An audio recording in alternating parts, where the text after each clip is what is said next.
Hey everybody, it's your boy, the Stars again, and we're back for some more BTA 3062 today. Alright, so I have finally, after the trials and tribulations yesterday, please go away, I did not talk to you. We are at New Samarkand. So you know what that means. The first thing we need to do before anything else today is go to the store. And if we go to the factory, we will see there's a tasty smaller 2K. And it comes with endo steel. Ooh, this is so awesome. But it costs 18 million. I did a couple of Solaris contracts off screen, which was fantastic. It made me some good money. However, it's not enough to buy a second. So, now that we have this, we are going to see what we can do to make this thing work in the short term. And okay, the first choice always is get rid of all that crap. Put on a bunch of armor. Then we go over and see. I cannot put a gyro on it because it already has one. That's sad. That means I can't mess with it too much, but that's fine. I can put a Clan XL engine in it for now. We need some double heat sinks. Let's see the largest core we can shove in this bad boy. The 400. Okay, which I could put in a 6. Probably overkill though. We'll find out. We might need an exchange or two. I'm not going to start with that. I will put in some Clan Ferros fiber. Okay, so I have about 30 tons of, a little under 30 tons. So that has some challenges all its own. Because a Clan LRM 20, actually a Clan LRM 20 is 5. That is amazing.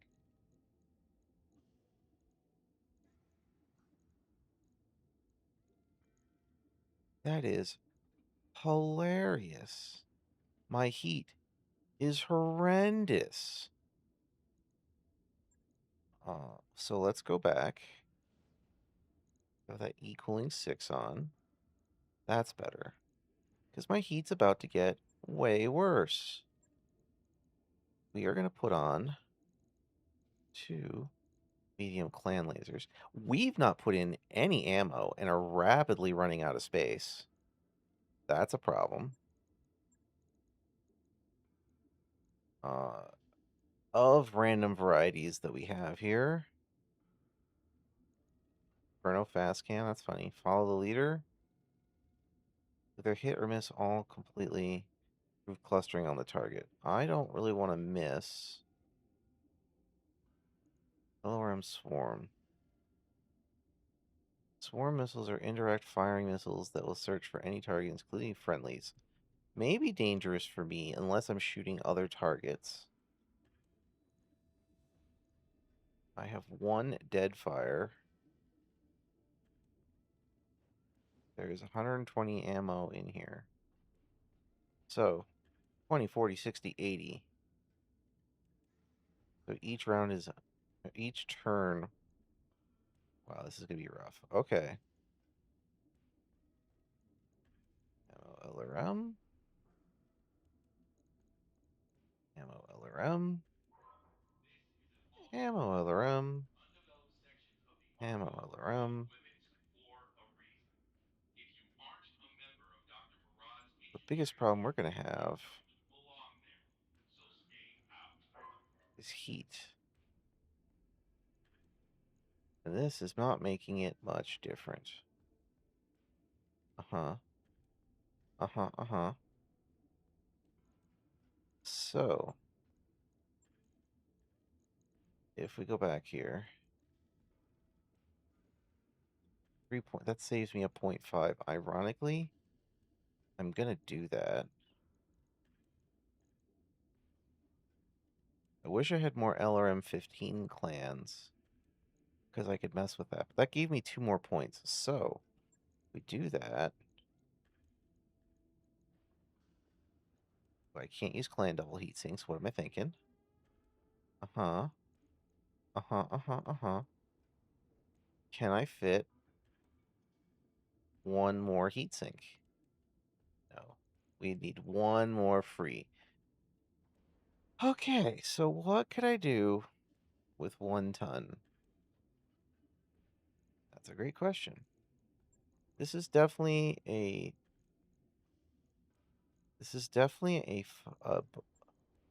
thing that would actually benefit from the exchanger. It's I know it's 3 tons, but if we do that, that puts me 2 tons over.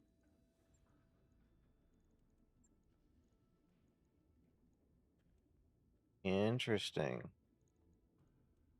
120, 240, 360, 480. Huh. This thing is gonna last, not so super long, but it has a reasonable movement. So I'm gonna have to pick and choose my targets very carefully. This is interesting. Ironically, I think I'd rather have a bunch of LRM 15s. I just don't have them. That would give me a little more space, get me a little more cool. But that's, to be fair, that this is only considering if I fire both of the ERM lasers as well, which I'm not necessarily going to do. This is going to chew through half my budget. Hey, hey everybody! I was focused on building, so I totally missed y'all. So hello Nose, hello Zay. I agree with the caffeine. Hello, Mr. Rifleman. Good to see you. You went for 353 paired with complementary ECM. What it? Yeah, I've got I could slow it down. I mean, I could have a smaller engine or a smaller movement for sure. You know me, I love speed. This is definitely going to be a proto. We're going to try this once after it eventually at the we'll try this on a random mission. This is where I'm going to start, and then you can tell me you're dumb. These are the components you need to get. But I want to try it to start. This up here gives me such an aneurysm, it's not funny, because I'm so obsessed about heat neutral mechs. But realistically, for this missile boat, I don't think it's a whole bad.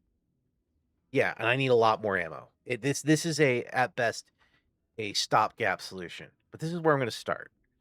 Like I said, I think I'm going to drop these to LRM 15 clans if I can find them. That means I need to go hunt more clan mechs, which will be on the list of things to do. But I'm going to commit these changes for now. I know you're cringing, Rifleman, but this is where I'm starting. And we'll figure it out from here. That is expensive bill, but I like it. I don't hate this mech. I don't feel it has enough ammo. But On it. It's a start. Know when that's done. And I'm nowhere near affording a second one. But I need. Well, you've listed some good things in there. But again, I wanted to start with something that I'm comfortable with. I've already mentioned what I find to be flaws in its design. It needs more tech. Then we go from there. Aw, you smacked me in the right arm. Stop trying to kill me, Zay. That's not nice. So now we need to decide on one of these crazy, difficult missions to do. Capture base, a random battle. Don't really want to fight the Lyrans. Another destroy base. Uh-huh. And the quote-unquote easiest is against the Ward of Blake. I want to save Ward of Blake's fights for in the 3.5 star location. So I have a chance at that mythical 7P still. So I think we're just going to go the top end.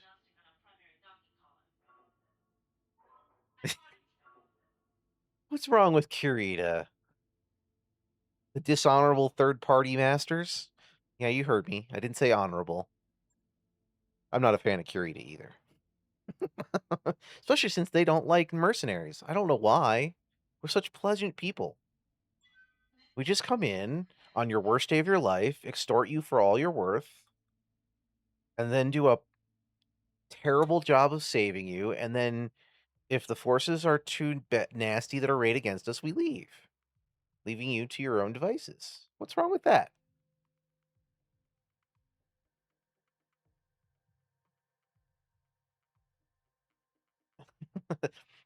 There, Karita, way worse. I feel like our sins are way lower than theirs. Anyway, we're doing one mission for a little bit of pay because I did a quick scout before the stream just to see. There are a plethora of flashpoints now available down south, but that means I have to get out of Kurita space to go engage in them. So that's going to be a little bit of a delay.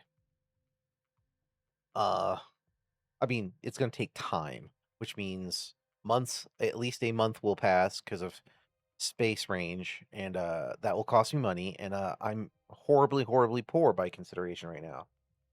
So I think I need to go for. Hopefully, I can headshot death an assault, which I can turn around and sell for a Boku payday, and that will be how I fund my transition down south or back south. It's kind of a shame that that's where all the flashpoints are, but I mean it makes sense because that's where the main story of the gameplay takes place, right? Is down below. So we'll try.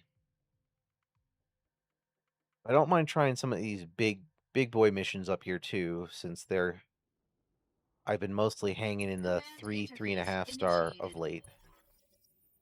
We gotta show them what the Hunchback Horde can do. Of course, I also need more gubbins. Uh, I was hoping at my stop at Solaris, I would be able to get some more gyros, because from looking at the wiki, that is like the only place that sells the gyro XLs that I love.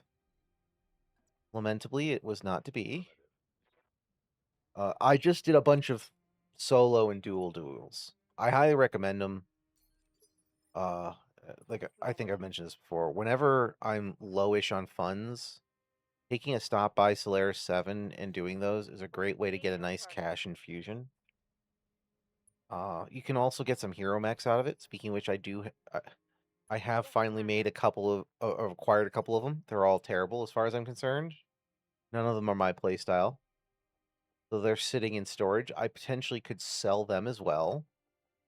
I've just been collecting them like Pokemon, but I might need that to fund this move back and forth.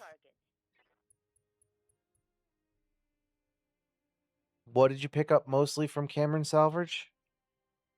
Your Maulers or your Hero Mechs? I know I was rambling there for a bit, so I just wanted to make sure I. Oh, XL gyros. Okay. I mean, I guess I could fight the Terran hegemony as well. Could make a stop by.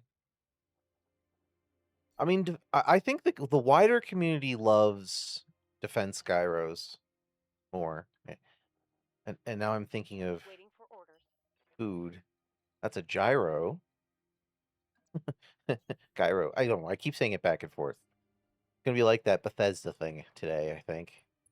My brain is a little squishy. Oh. Oh, Jesus. It's one of these drops. This might be an immediate reload. Especially if it won't let me move. Yep. Yep. That will be death.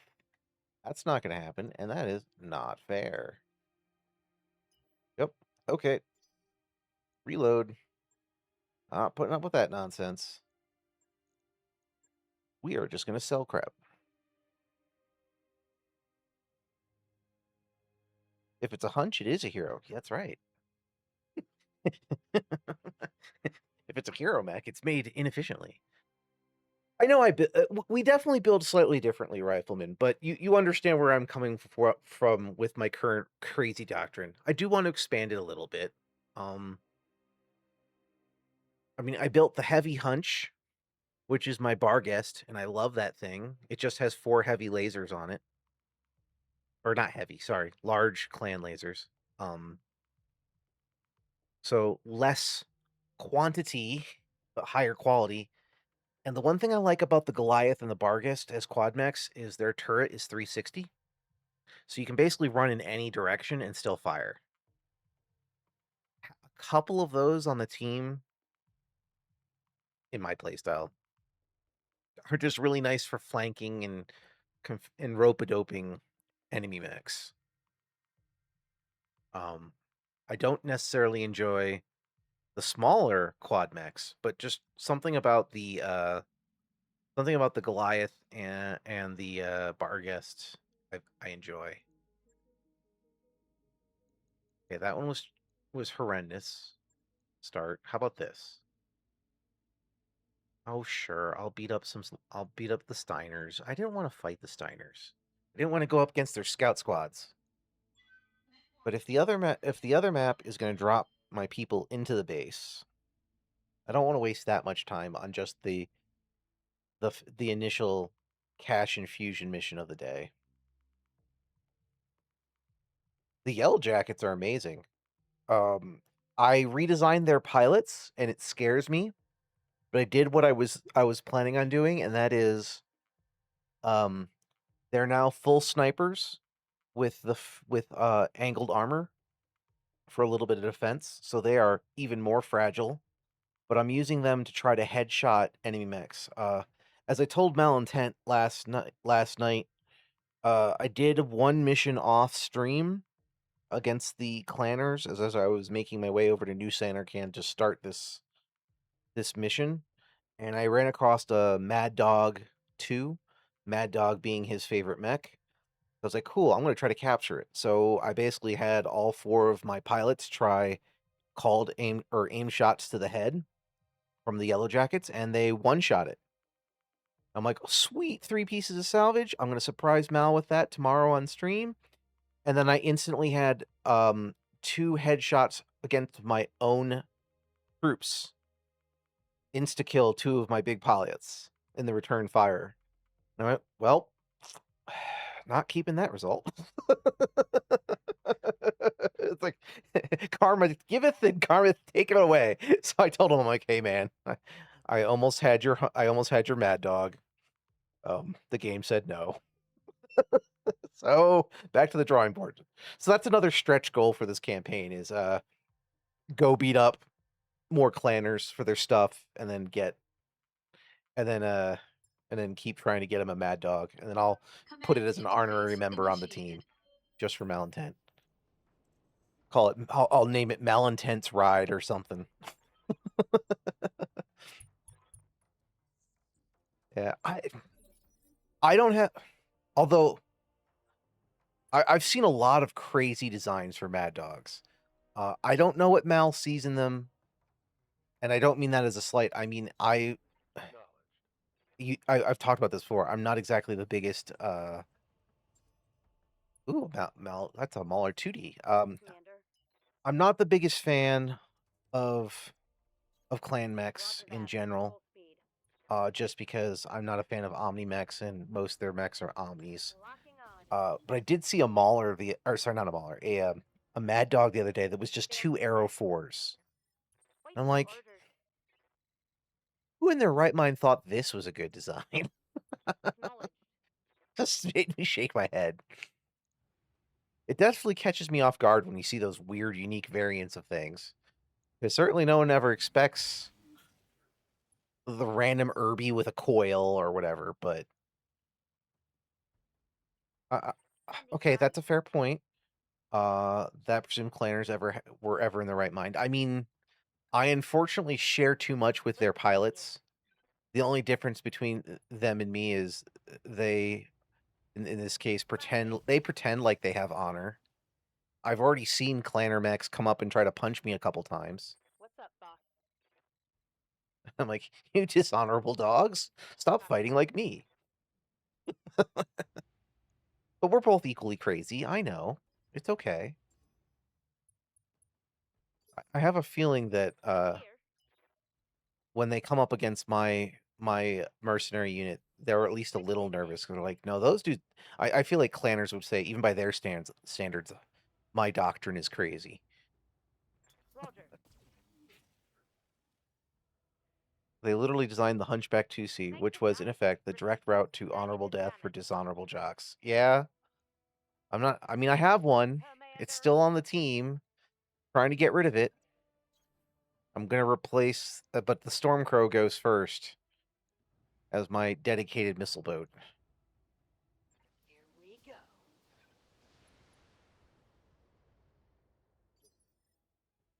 Good to go. I mean, there's nothing inherently dishonorable about a regular hunchback. Let's move. It just takes a certain breed of pilot to embrace its combat doctrine. But its combat doctrine has worked just fine for me this campaign. That's a miss. Awaiting orders. Next campaign, I'll embrace a few different things, but as usual, I'll always put my commander in a 4P or a 7P, and then I make do with whatever else I can get. I won't be so locked into only 50-ton mechs. But also, I kind of wanted to prove out that theory.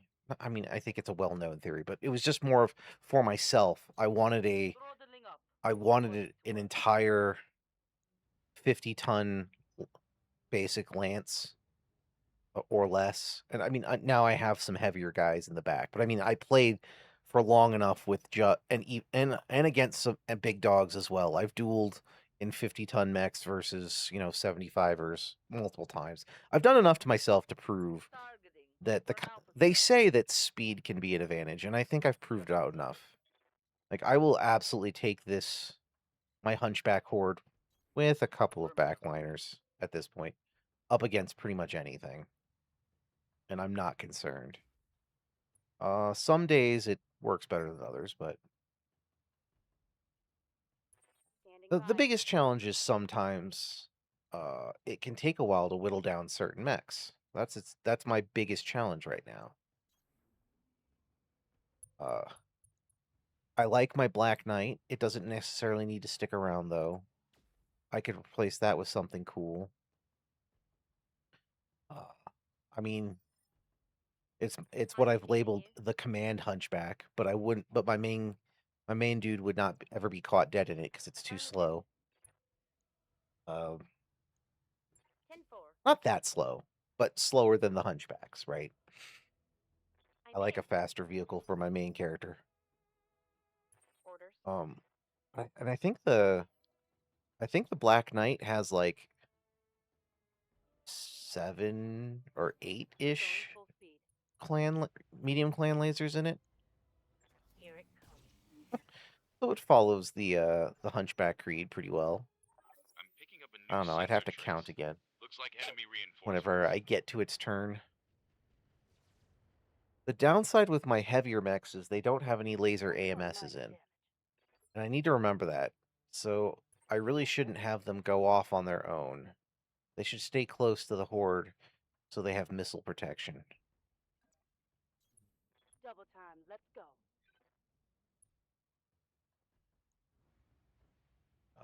A salamander. Ooh. That's not great. Taking the shot.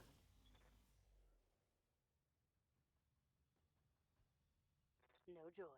Also a whiff. I've been sensor locked.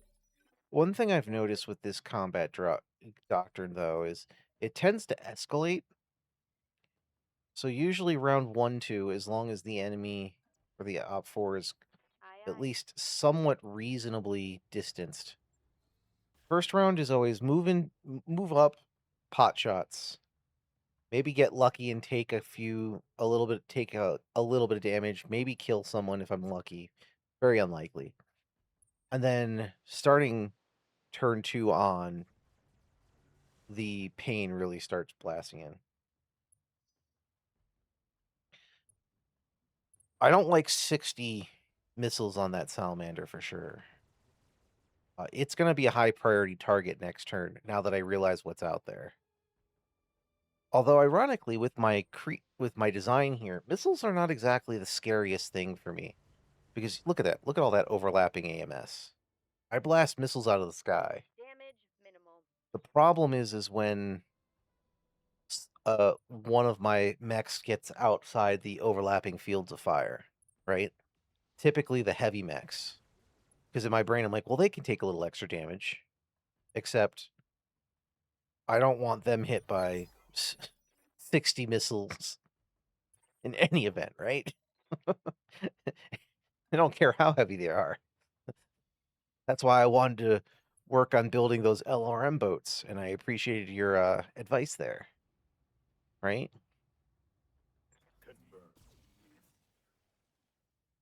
I'll probably have to Yes, experiment Commander. with other interim solutions besides just the Mauler 2Ks as well.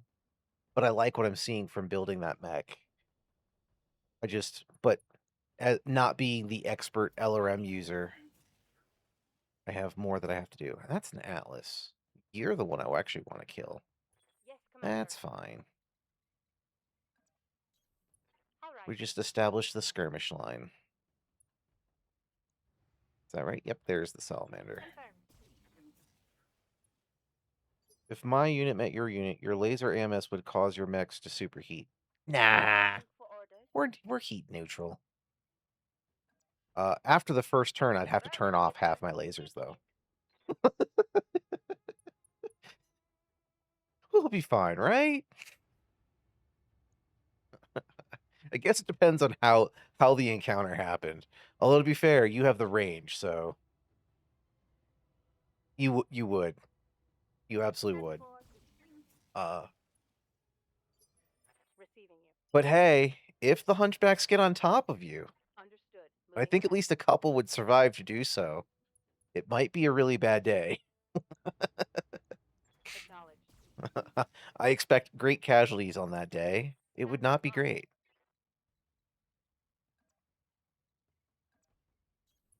Got it. Full speed, no target. On the other hand, Affirmative. if our two detachments teamed up I'm to listening. fight a bunch of clanners, like a big clanner invasion, I think it would be a really bad day for the clanners. Confirmed. Anything you whittle down, I promise I'll finish. Locked in target. Ready for orders.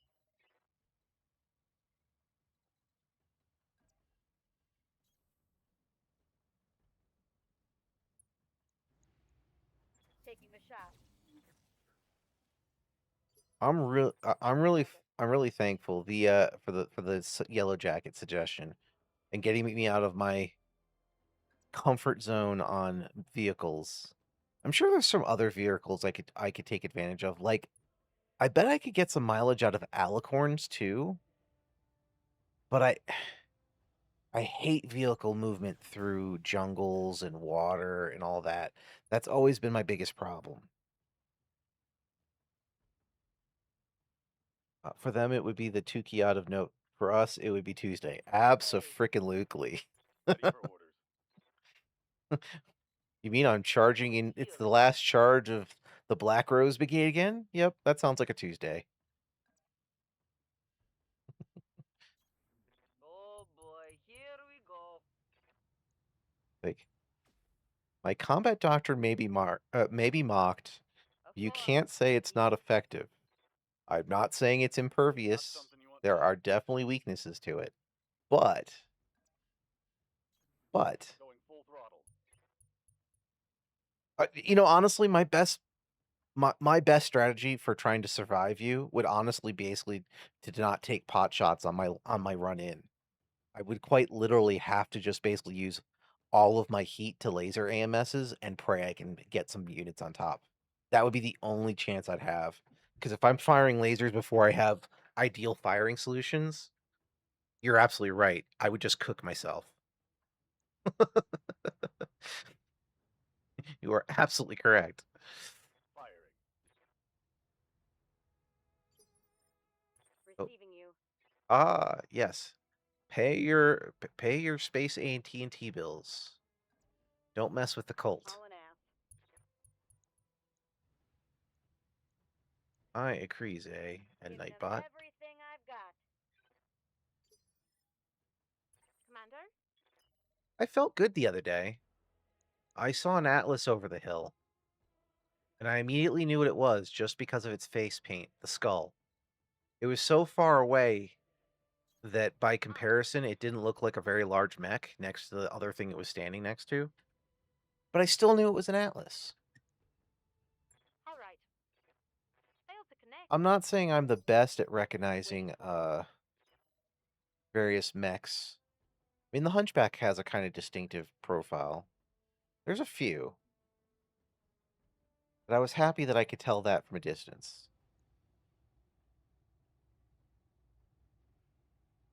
We're not going to let Comstar cut our stream, Nightbot. That's not happening. Firing. If I have to go pay space to AT&T a visit, I will. I would rather work with them and take out the word of Blake, but that fates have not been kind to me this playthrough. Receiving you. Word of Blake and Comstar have been not forthcoming with my 7p as I desire. Copy that. I guess next time what I'll probably have to do is spend a lot of the early game in Capellan space and just take a bunch of contracts versus Merrick, Waiting for and then orders. maybe bounce across the border between Merrick and Capellan space. So do a bunch of anti-Merrick missions, lose Merrick rep, go and then go into Merrick space to go against Capellan, and then keep balancing their rep so that neither fall too far, so I can keep taking missions. Going full throttle. Every unit in your company has ECM. We maintain max unit tempo for optimal evasion. We employ fast cam to delay or diminish op4 movement. And with the Yellow Jacket scouting and equipped with sensor lock, we degrade any remaining evasion, allowing LRMs and AC-10s and laser shaping fire as we approach. Yeah, you would just focus fire and take down one hunchback after another with all the sensor coverage. I have that capacity. I just don't use my sensor locks as often as I should because I just rely on weight of fire to slowly take them down. Typically, when I don't have firing solutions, I tend to use Got a sensor lock on I me. use my sensor locks more. I don't like my odds. Like I said, you're definitely a hard counter, but I fear missiles so much. That's why I incorporated an extreme amount of laser AMS into my vehicle design this campaign. I've always loved laser AMSs, uh, but I never bothered to research where I could get them in previous campaigns. I just stumbled across them occasionally. So for stream, because I had a goal, Minimal damage. I wanted to have all the advantages I could get to make this plan functional, right? Like I love the Hunchback, but I've never done the complete Hunchback horde, right? This is just silly. Yeah, yeah. I mean, I got some C3I up Damage on here. that hit. It's the biggest problem with the chassis of the Hunchback is that you have a very small amount of space to do the things you want to do. But being a Hunchback pilot, I know the things I want.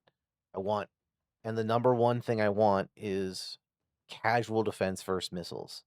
ECM would be fantastic. I just can't fit it because for all the wonderness the of the that I like of the Hunchback, its one weakness is free space. You have just enough to cram a handful of medium lasers in it Moving fast. and enough heat sinks to offset it. Now, if I could get more clan double heat sinks, that also would dial up Taking shots. the ability to add a little extra stuff, right? The more tech you add into it, the better and better and better you can do. Good to go. Um, but I mean, this art, the way I've got this designed is most certainly with compromise of playing in the context of I'm playing in the campaign here. This would be Something good. incredibly flawed, but potentially daunting to the right player on the tabletop. Moving at full Because they speed. just be like, "You're gonna do what now?" And you just see 100 units charging across the table at you. And you're like, "What the crap?" And yeah, I would lose most of them Reporting by the end of critical the hit. game, right? It's an incredibly attritable design doctrine. I mean, this is very much Russia of World War II design, right? Full speed. No target. Send in the next wave of hunchbacks. 10-4. Mech Uh, warriors. Show 'em what you got. but it's simple. It's a simple combat doctrine. So it's absolutely something that I can do more or less on stream. Uh, pick a unit. No I change. know what it needs to do because they're all very similar, right? First man shoots, second man uh yeah, climbs in the wreckage of whatever's left, pushes the old pilot out of place and keeps running forward and tries to punch the enemy. That's why I have the honorary hunchback in the Charger. And honestly, it's not been a bad chassis. Engaging with target. It's just a little slower, and honestly, for my needs, I'd rather have another Goliath or another Barghest. I would replace the Charger now that I've tested it in a heartbeat, but I see the value in it. It was Target a good locked. test. I would like to decommission that to replace. Let's make it I mean, happen. maybe by the Flag end of down. this campaign, I'll end up with 3 or 4 Maulers in the background on whatever Yeah. final configuration I set on, as opposed to this is the gubbins I have, so let's test it out, which is Copy what we that. did today, right? That hideous 3 million C-bill design or cost to Ready to renovate. go. I also forgot to name it, so when it What finishes next? repairing, I have to What's change its next? name. Yes, Commander. On the move. Full speed. I think the Maulers will be called Support Hunch because there's not enough room for a longer or for like Support Hunchback, but I Affirmative. think that's what we'll probably call it. They'll be the Support Hunchbacks. Commander. Um, my personal ethos of not wanting to cause crazy amounts of harm would never employ this type of combat doctrine in real life. Affirmative. But I enjoyed the tabletop. I don't know what that says about me. Confirm. In 40K, my favorite faction of the Imperials is the Blood Angels, which are Target's very taking much a a critical hit. they suffer from the black rage of Oh berserkerness and no. charge forward and attack things in melee. So, it checks out. I'm consistent on the tabletop. Okay. And then when I want to shoot things, I play Tau. If you say so. Standing Yeah, by. so I started in the 90s, which would have been second edition, after Rogue Trader. Um, Roger and in that. that time, Blood Angels was a combined codex with the Dark Angels. So I missed third. I only played in second, and then I was out of the loop until fourth, I think. Because when I went to college, I did a little bit of painting, but my stuff was mostly in storage. But of Copy course, that. being that young, first in high school and then a poor college kid, Waiting for orders. I had my codex, and then I was kind of out of the loop. But because that codex was a combined codex, I got a lot of influence from both the Blood Angels and Dark Angels in my army, even though I only played Blood Angels. So when I came back to the hobby in more recent years, and when I say recent years, I mean I'm talking about like 15 years ago. Um, and I was playing with my buddy who does Imperial Guard, Target's and we taking a were critical hit. we were very much beer and pretzels, set up story campaigns. Once a year, we would do a massive apocalypse event, breaking out all the models we had and doing very silly math things. He also played Sisters of Battle, so I just accepted that I was going to end up being the bad guy. So I developed my personal chapter I called the Angels Revenant, and they were kind of a mixture of Blood Angels and Dark Angel thought process. Martians are So out to strike. we traveled the cosmos on our giant relic of a Ford ship. Oh, go to the bathroom. Uh, uh, no problem. Good to Uh, know. but we traveled the cosmos in our Ford ship, and Affirmative. the chapter, of course, has the blood rage, so they're decreased. But they also had a hidden secret in that they had a segment of their population which Think I hit something good. fell to chaos for various reasons. So much like the Dark Angels, they would end up in fights a lot where they were trying to cover up Right. actions by their fallen brothers. Waiting for orders. And so that basically was just a way for me to have excuses why I would end up being the opposing force for Roger. as the bad guy in some of our story campaigns that we did between ourselves. It was fun. Firing all weapons. I had a lot of That fun should be something with good. that stuff, but 40K is a hell of an expensive hobby as a tabletop game. I don't recommend anyone get into it at this point. There's no point. I'm showing my Games percentage. Workshop has gone beyond the pale. There are just as fun tabletop games out there, even Battletech, even though I say it's slow, that are way Awaiting orders. cheaper unless you go really down the rabbit hole. I mean, like if you decide you want to do what I'm doing and you want to build your hunchback horde or No whatever speed, no mech you fun. like, I mean, sure, it can get expensive to buy like dozens of I this copy. same mech for a specific Mech style of warriors. Show 'em action. what you got. But I still would say pick a pick a tabletop game, and almost I'm pretty sure pretty much any other tabletop miniature game would be way cheaper than 40K. And they can't make up their mind. This was another problem. Uh, Miniatures or a tabletop mini game has to have a certain conceit, and that is you want miniatures that look cool enough when painted up on the tabletop, but they're not.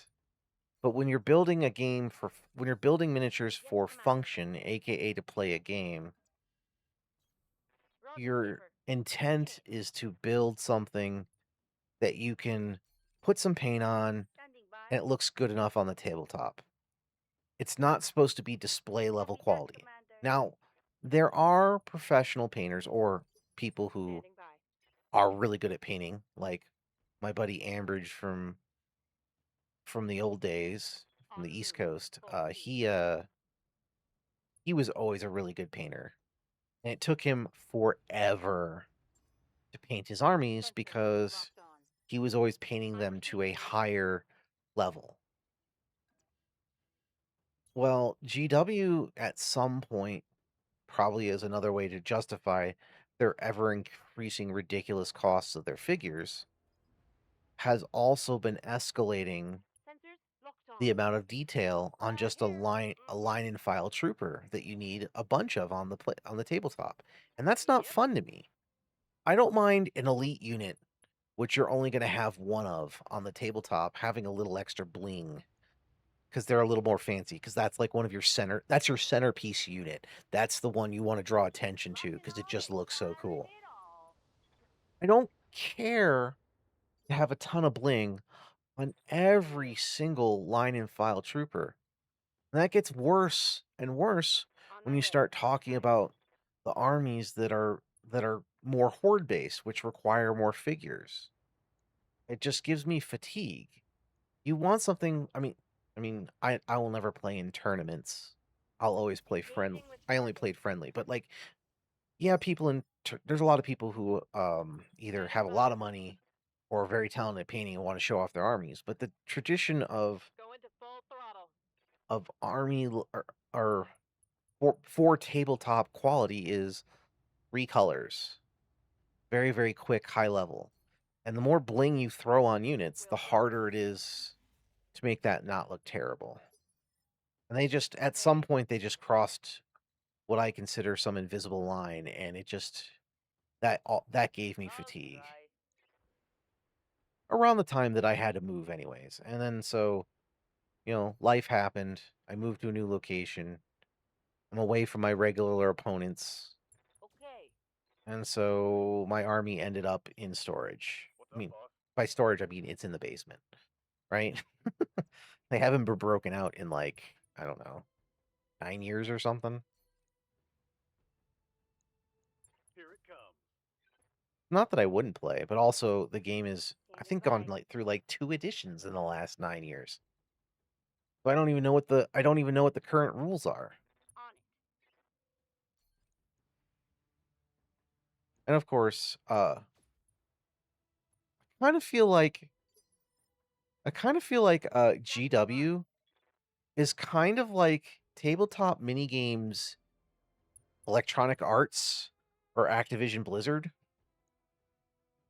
Like their CEO does not give a crap about the customer experience. They Confirmed. just wanted more and more escalating profit and did not care Yes, what Commander. detrimental impact that had on the fan base. They're also kind of part Nintendo because Nintendo is the most litigious gaming company, going after their fans as often as, you know, other random things like going after Pocket Pair for Pal World, which they never went after for copyright or for like the images, the pals. They didn't Stand go by. for similarities with the pals versus the Pokemon themselves. No, no, no. They tried to go for patents. And for the first time ever, even the Japanese courts turned against Nintendo. I would really like the same to happen to GW with the UK courts, to be honest. I would like them to get Roger. smacked down and maybe they would become a little bit more humble, but that is Firing on probably target. too big a hope. No luck. Right. In my GW rant. Enjoyed the game, not a fan of the company.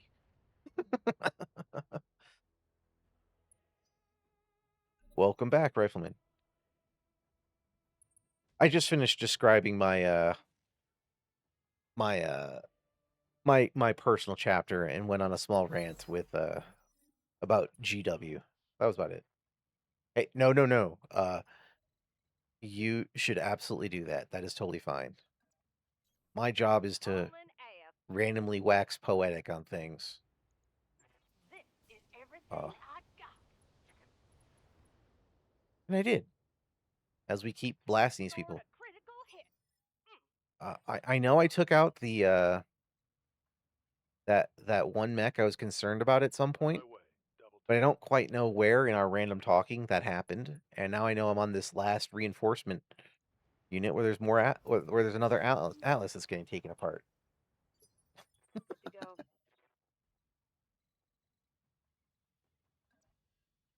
It's possible I could possibly do your strategy and be mostly okay as long as I highly Engaging target. uh as long as I had identical units and I dumbed down like the ammunition.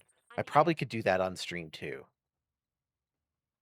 Because I know this is pretty simple. I mean, I'm charging forward. Copy In that, that case, I'd Commander. want to keep distance and fire from long range. But it's other than that, it would just be like point click aim fire, right? If I made it a little bit more identical, a Engaging little target. less artisanal, which I know would remove some of Commander. the capability of said. But I can Gotcha. see where the Legion of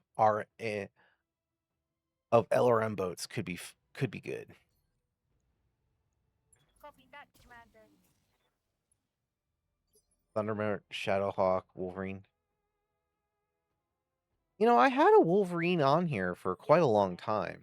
It was not built well, but that's because it got no priority. Going full throttle. If I see an archer, I'll try building one as a proto LRM. Roger that. I have archers in the back of my head I'm receiving. as incredibly heat inefficient, and that's all that sticks in my head. But of course, Moving out. that's me probably trying to cram them full of lasers where I can versus using their actual role that they're supposed to, All right? right. Standing by. I know my weaknesses. I've considered grabbing one of the many sidewinders I've seen Got show it. up. There's at least a couple sidewinder variants that I think are decent amount of uh missile hard points.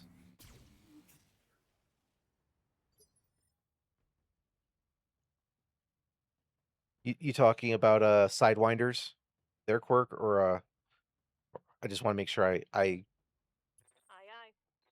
knew which one you were referring to. Or do you mean you're not as much a fan about Archer quirk? Oh, Battle Fist. Okay. Well, you know, for me, Confirmed. actually, it doesn't do me any good either. I mean, the b- if the battle fists are the same as Hunchback battle fists, so basically it gives you your arm weapons better accuracy. That part I like, but I very rarely use the punch action. If I Taking actually shots. get that close, and yeah, as an LRM platform, you don't want anything being that close, except maybe a light mech. Deal. You'd punch a light mech that gets too close to get rid of its accuracy for the rest of your units to destroy. Maybe that's the only time I could see that coming into play.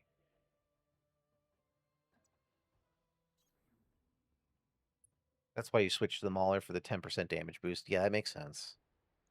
See, you're thinking big brain. You're like, let's use everything about the mechs, about the everything being the most ideal. And I'm like, what lets me get run closer and put more lasers in it? Sweet. I know.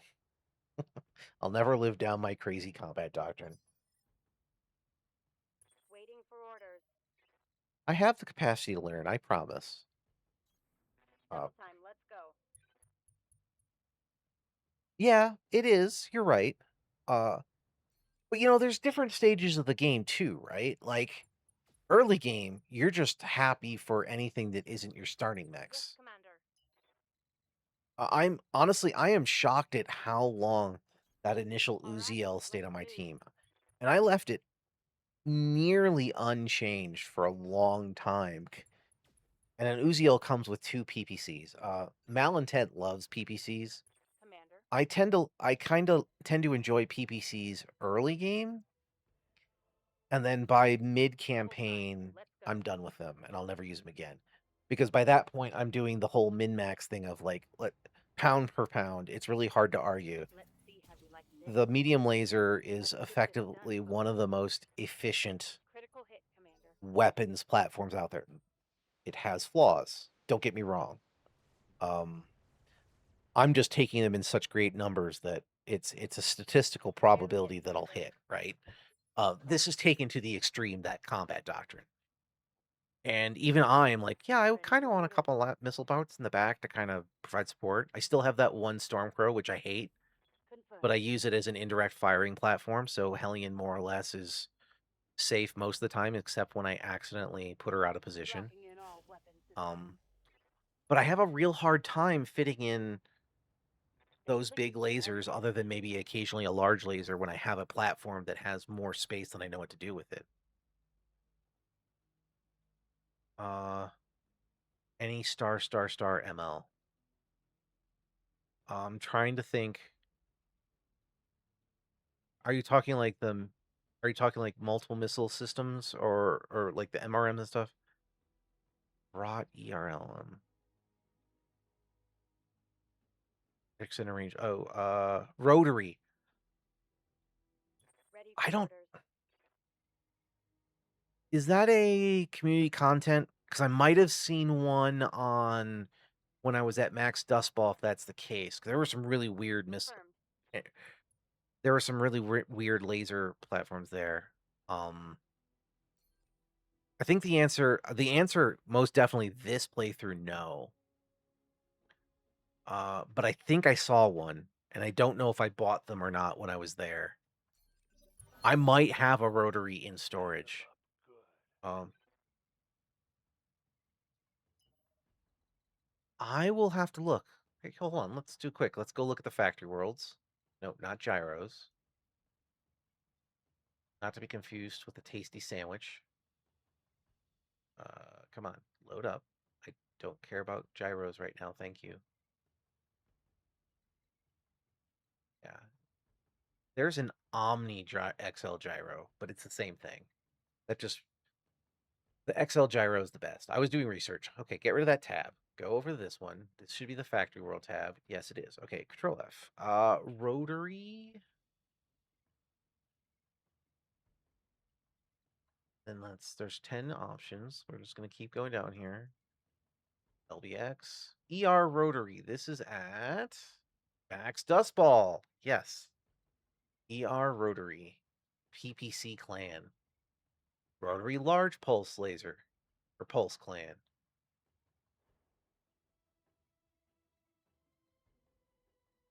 The medium pulse. Rotary medium. Let's go open this one up. Let's go look at it. What's it look like? What's the stats does it give? If it ever clicks over. Nope, it closed the page. You jerk. Come on. And we wait for the website to verify I'm human. Thank you. Uh-huh. Where's the rotaries? Silver bullet is not what I'm looking for. Rotary. You? Rotary railgun? That's crazy. That's tonnage. Okay, so a large rotary laser is 5 tons. Takes 2 slots. 15 damage, but I'm assuming it does multiple shots. Yeah, 3 shots. For 15 energy? That's a rotary. A rotary ER medium laser takes 1 slot, 1 efficiency, 9 damage, but 3 slots. So 27 damage if they all hit. That's not bad. I think it has an accuracy it does have an accuracy penalty, which isn't surprising, but it does bonus crit. That's pretty cool.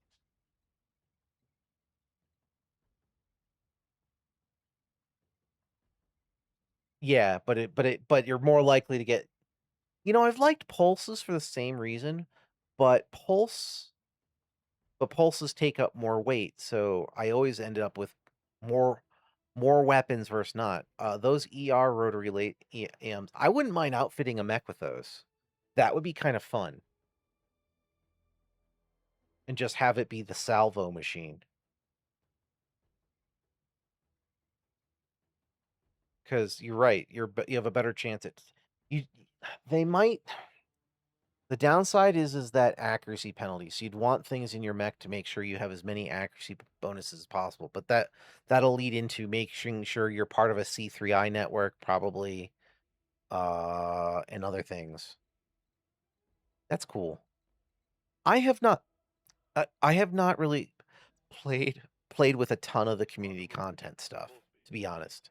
I should, but I haven't.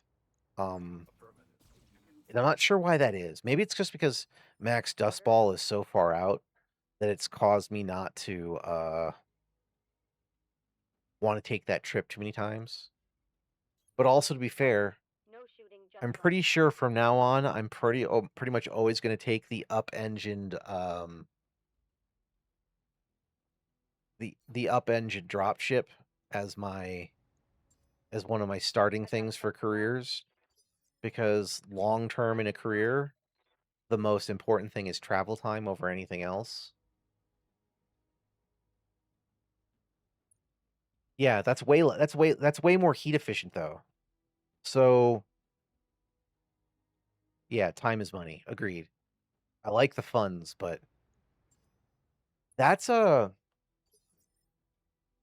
honestly, this was the best way for them to do it. In my opinion. This really was the best way for them to do it. Hell, putting a couple of those ER small lasers on could be hilarious too. Waiting for orders. Because they're half a ton each. I mean, but this is a good way because some of this stuff, purists, it's there for who wants to use, but it's not in their face.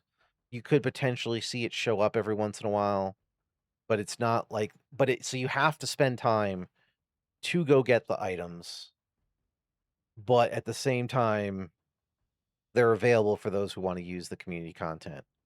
I like that.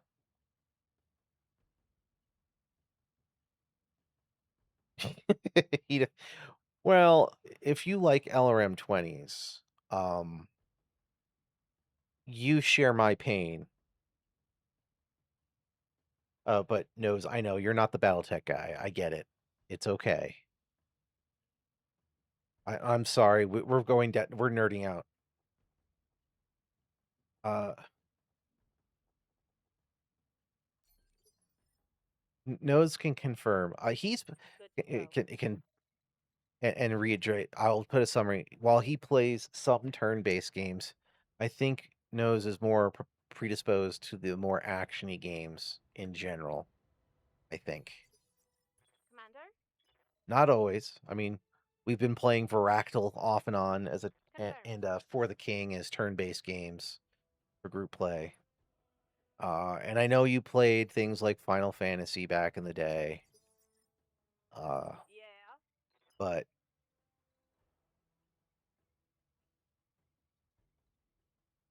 I I will leave that to Nose to opine how he Full appreciates. speed But no, sounds good. I know both Zay and Nose's eyes.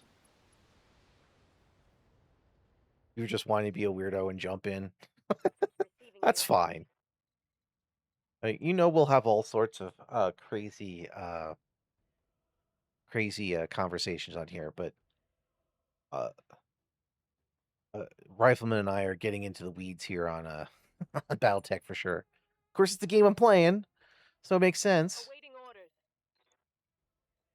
Uh, Speaking of weird, unique, interesting, uh, I don't know if this will interest you or not, Rifleman, but I thought I'd pass it along. So, Hey. my buddy Jaden's is a music nerd, extreme music nerd.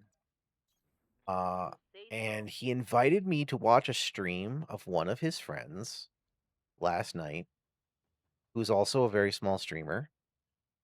Um, and she's basically Okay. one part That ain't DJ, interesting. one part opera singer, Waiting for orders. and one part improv of both those things. I can honestly say I have never experienced anything like it, but I was bopping my head along. Time I to never go. thought I'd experience Prodigy smack my bitch up being combined with opera singing, but now I have. I will say I had a really fun time. Understood. Moving fast. Here it comes. Waiting for orders. I was never necessarily a big like club music type music person, but it was 10-4. interesting. Anyway, the premise is an extended range medium laser does 25 damage for 15 heat, 1 ton, 40 meters. Yep, and fires once. Correct. So eggs all in one box basket. My problem with PPCs more or less. Uh, they can do lots of damage, but they're super heavy. I would rather have like 3 or 4 medium lasers for the one.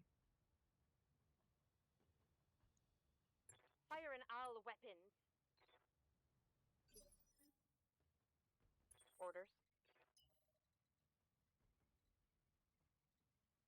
Nightbot, stop calling me out so hard.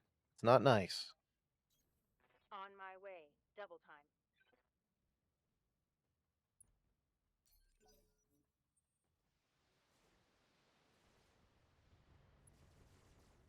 I have to look at those heat efficiency graphs. How else am I supposed System to building. make all my laser weaponry work?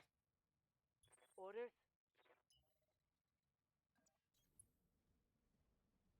Yeah, the rotary ERM fires 3 times for 9 damage a shot at 1 ton. Also still 480, but for 15 heat. It's just more heat efficient. Yep.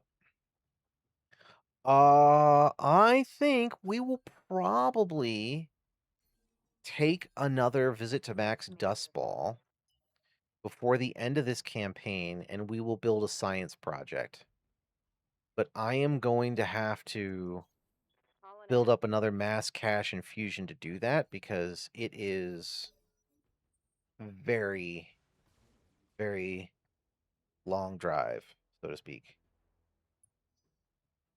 Give 'em Yeah. everything you No, I like that. There's also a little, well, just remember there's a little bit of an accuracy penalty. That's the downside On as well. But I don't think the accuracy penalty is going to end up being all that big a deal. Yeah. Yep. Even with a small accuracy penalty, the fact that you're firing 3 times, as long as you hit with 2 shots for each one, that's a win. engaging new target. And sometimes you won't, but that's no different than order.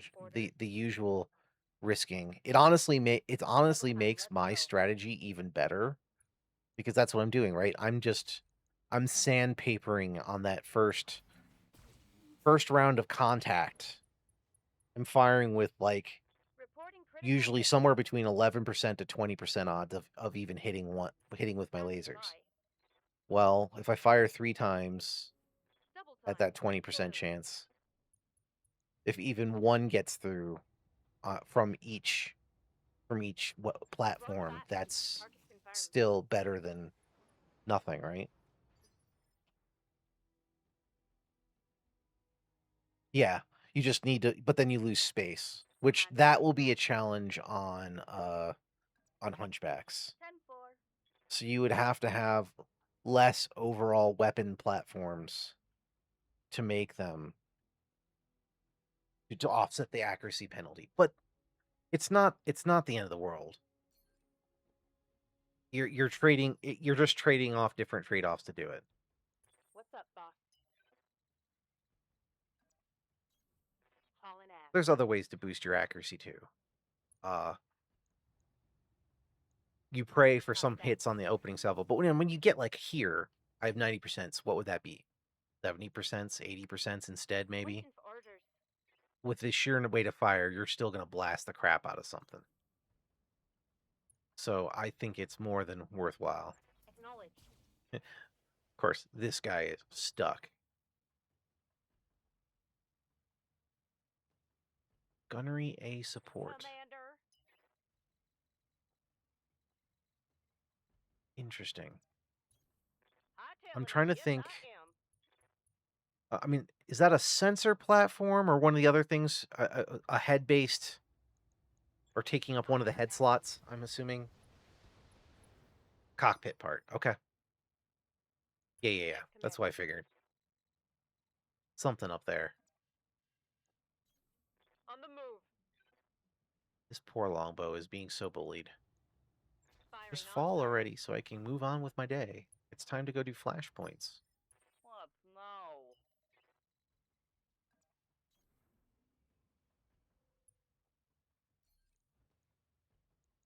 Hope this is enough. Yeah. Ready to get it Okay. on. It's what I okay. What's it? I copy. Gunnery A. Let's see if any factory worlds sell those.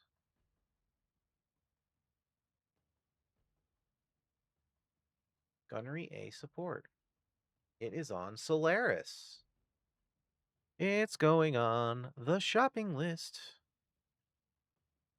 Okay, we're going to scroll back down here. Gunnery support. Solaris. And we also have the rotary RM, which are at Max Dustball. I like having my little scratch pad to remind me of things as I slowly build out my doctrine. You know, the more you get used to something, the more you Enemy commit down. things to memory too, but good, you're dead. Hopefully, I get a good amount of payday here to make up for this massive trip we're about to make. Because it's about to get expensive.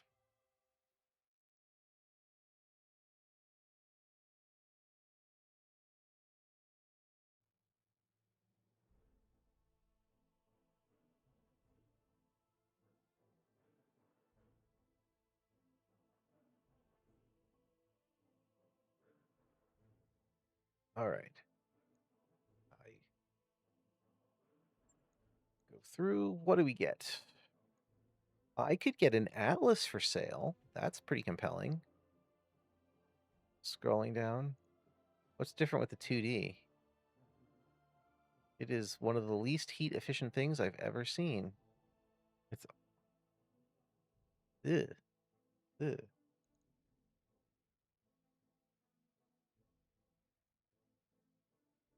Yeah, heat efficiency is the core of Battletech. The if you have if you build a standard a clan mech with its terrible heat efficiency, that's why they're fightable and not just completely beyond the pale overpowered. Because they'll launch their alpha strike on you. Oops. I don't have enough of your parts. It's the S3 that I do. And then they'll overheat, and then you can pounce on them while they're recovering. You put clan mechs on a desert world, and they're in for a really bad day. Huh, I don't need any of this regular. Thank you. 2D is a Davian variant. Got it. I mean, I prefer Federated Sons just from a faction perspective, but doesn't mean all of their gear is the best.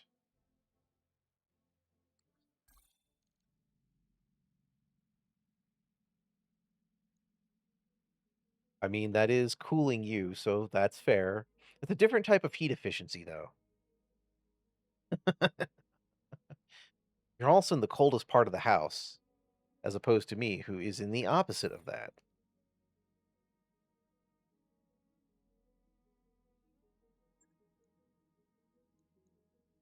All right. We need to break out that Atlas. Thank you. Mech is ready to fight, Commander. And now we are going to sell that bad boy for a massive payday. Yay! I really don't need a king crab. I was saving it as a luxury piece. Couldn't be long. And I'm going to have to wait a day for you to be readied? Man, okay, that's fine. That's not the end of the world.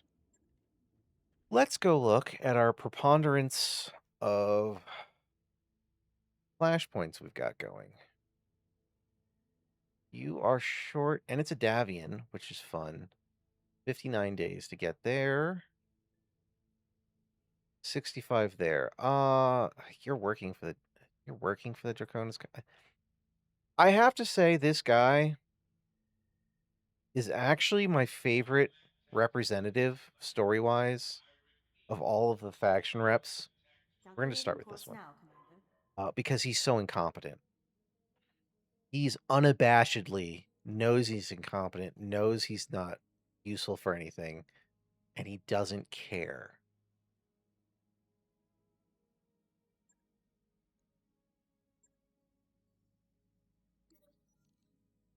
If there's an alpha character in the mech, variant designation breaks out like this: K for Kurita, D for Davian, S for Steiner, C for Capellan, M for Merrick, etc. Sometimes C is for clan, like right, like the Hunchback 2C as well, to make it even more confusing.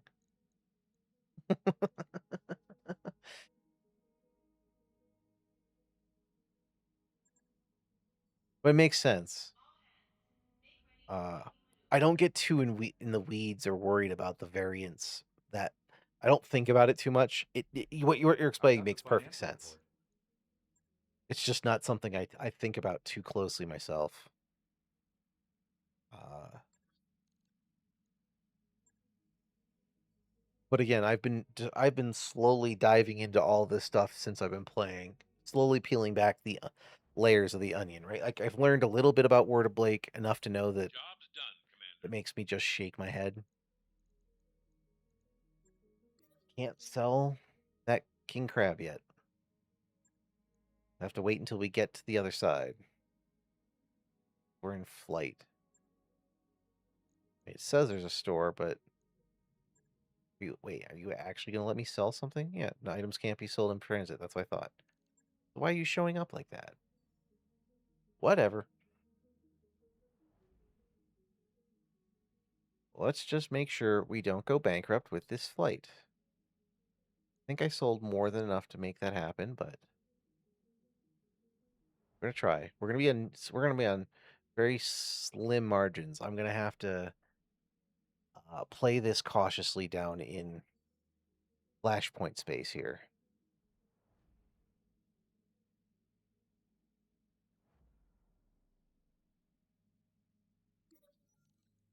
Huh? That's nice.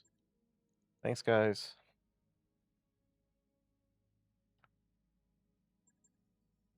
Oh, I can sell the Stormcrow too, because the Mauler's ready for action.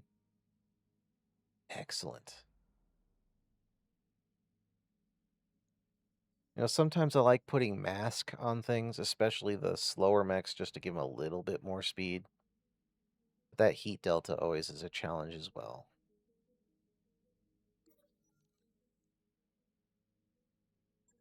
Huh? Uh-huh. That's nice. Thank you.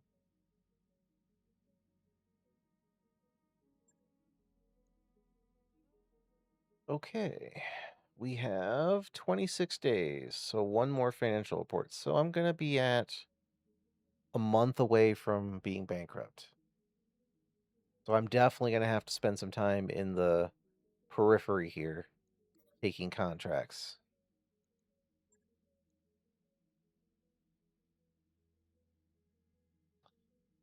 A Shadowhawk, 11 CS, Comstar, and Terran Hegemony.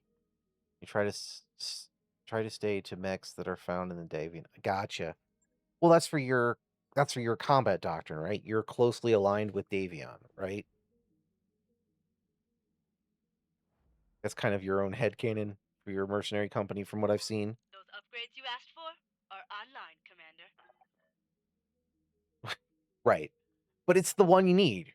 It is what it is, right? I mean, you can always attribute it as you know, uh, take and salvage, and you drive them around to taunt the Kuridans even further, right? Or admitting that your enemies don't always have stupid ideas. I mean, just make sure to mock a dragon every time you see it. As I'm not a fan of dragons. 11 CS, got it. Yeah. Fighting the Terrans, you were able to pick them up as salvage. Yeah, it makes sense. Or Comstar, I guess. I made an assumption that you were probably somewhat allied with Comstar, but that could be wrong. I mean, to be fair, in practical terms, there's not exactly a singular faction you can afford to piss off, except for the clans other than NovaCat, since NovaCat's the only one that will give you missions, right? So you're better off, but the others won't. So since you can't ally with the clans, there's not really a downside at the moment for just fighting them all the time. But I mean, even I was the first time I ran across it, it really annoyed me that the pirates are access to the black market. It makes perfect sense, but it also means the most natural faction that you'd almost think like, yeah, screw pirates, let's go take them out.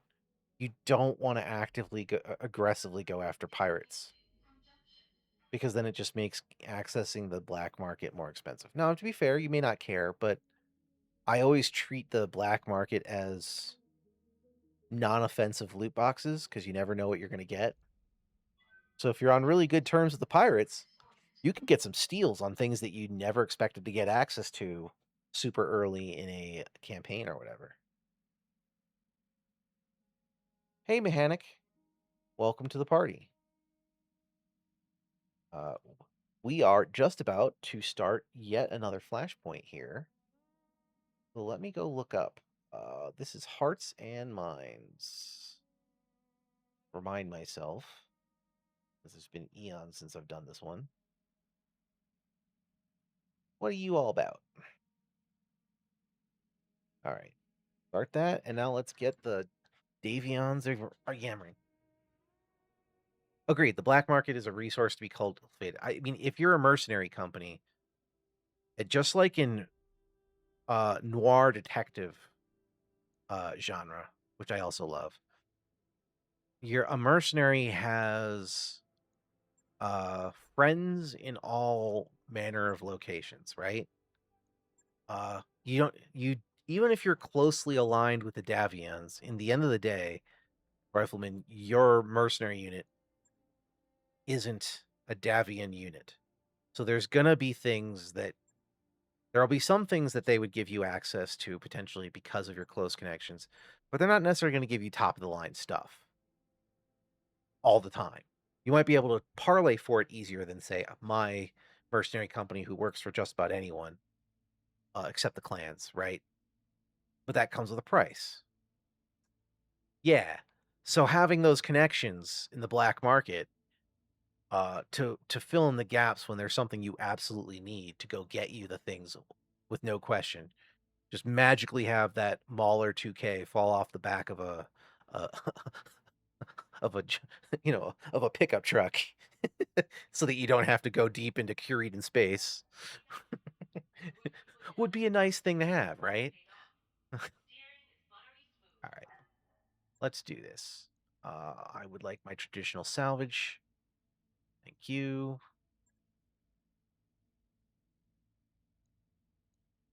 Yes, I got all my hunchbacks. Yep, yep, yep, yep. My traditional pilots. Okay. I forgot to sell that. I will sell that after we're done. Yeah, I that's a challenge that I've stumbled across many a time coming back to this game because like I've said, like I'll play it for a month at a time and then maybe not in traditionally pre-streaming days. I like, in my pre-streaming career, I would be like, every year and a half I come back and do another really long campaign. So enough time to like remember some of the high level things that I liked, but for enough of it to get a little foggy around the edges. So I have to relearn things. And I kind of enjoyed that. It keeps you from fully mastering or from things getting stale as much as I enjoy the game, right? Like I could not have this as the only game I stream all year round. That wouldn't happen.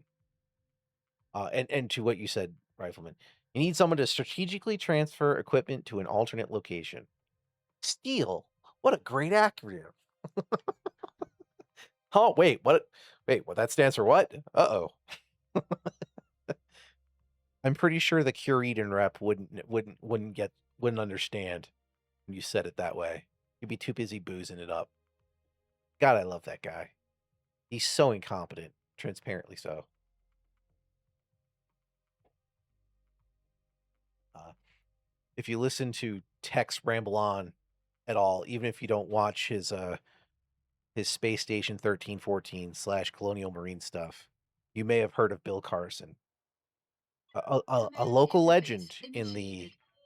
Colonial Marines Space Station 13 community for being the absolute most incompetent commander in the most brilliant of ways. True to his character. Time to get paid. Yeah. I've only seen a few Bill Carson rounds. I know they're less interesting to you, Rifleman. But there was some entertainment to be had there. Copy that. And Owens. Okay. So we need to find Keep this your eyes Crenshaw peeled, Commander. guy. This looks like an ideal place Of- for an ambush. I really appreciate this collateral damage objective because I really need the excess funds. So I Watch need to be back. careful there. Full speed. All this mod needs is the Engaging. capacity to send a detachment of your crew, basically making them unavailable for a certain amount of time, like say double the time it would take to go to a Forge World or something, and then have them buy the stuff at the shop for you, and then you have to wait. So if it would take 60 days to go to max dust ball, maybe it actually takes 120 days, and those pilots are out of action. Yeah, a procurement mission. Waiting for orders. And then maybe you'd actually have to have mechs for them. So maybe you kind of posture check. Okay, sitting up. Zay, I was leaning back. I'm now sitting up. Yeah, you know how like sometimes if you have a pilot eject in a battle, you can get an immediate follow-up mission, which is bullshit and usually way overpowered to fight against you, where you can only take one mech and there's like 2-3 opponents and they mess you up. So maybe you have a chance of getting like maybe having your procurement mission. Maybe there's a chance that your people you send out get ambushed, right? And so they have to defend the cargo. Maybe not as unfair as those eject missions. I'm not a fan of those. But to be fair, those are supposed to be high risk, high reward, right? Like your pilot ejected behind enemy lines, they're already supposed to be lost. This is a last ditch effort to save them. If I ever get in that situation, I'd rather just reload myself. But I like that they exist. I'm just thinking this could be a cool. Yeah, you set up a purchase list. Like you can see what's at the store. You put in a thing. Your mercenary company loses that much money immediately because it's been wired, and then your pilots are out of action while they go to acquire it for you. But they're not in your jump ship, so they have to have separate transport. So assume their transport is not as fast as the Argo, right? So it would save you time in the campaign, but there would be some risks to offset it because you would want to send roughly competent people, but they'd be unavailable. Or you'd want competent people. You wouldn't want to send fresh off the bus people because if they get ambushed, they're probably going to get destroyed, right? And you'd want to have excess mechs, which means those are mechs that you have sitting around that you're not actively using, so they could pilot. And those mechs would also be unavailable during that time. Like I think while it would save you time in the career, it would be really cool. I also think it's probably horrendously difficult to, or maybe horrendously difficult is probably not the word. I think it would be a significant time investment to design it because I mean it's just some tables, right? Speed, no target. Because there's plenty of events that will take various units of yours out of action for unavailable for a while. So I think the technology exists, but it would take a while for Bloody Doves and the modders to get it working. And by that I assume it would not be top of the list of a thing like we need to do this now, but it would be a really cool idea. You want to have a new class personnel trader or merchant cast for your clanners? Yeah, that would also be cool. That would efficientize it. Then it would just be a separate thing, right? Like you hire these people that are on retainer that you're constantly paying a bunch of money and possibly take up space on your ship so that you can't have a pilot in that slot, encouraging you to continue to buy really big rosters of people. That would be another way. I was thinking in the realms of what's currently there, right? There's no pilot that doesn't, or sorry, Commander? there's no unit that isn't a mech and or vehicle Aye. pilot, right? If we're gonna dream, but yeah, I agreed. Well, also, I almost feel like that would be, and this is even bigger and even more of a derivation, like a different line on the in the upgrades. So you know how you have like the beta pods? Like you've got 3 different pod bays?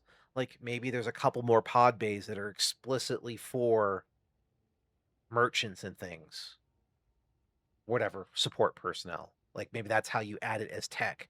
So you wouldn't have space for them or whatever. And maybe it makes it cheaper over time for them supporting Copy you that, or Commander. whatever. Or maybe the addition it's more infrastructure for them. So maybe Landing it gives them objective.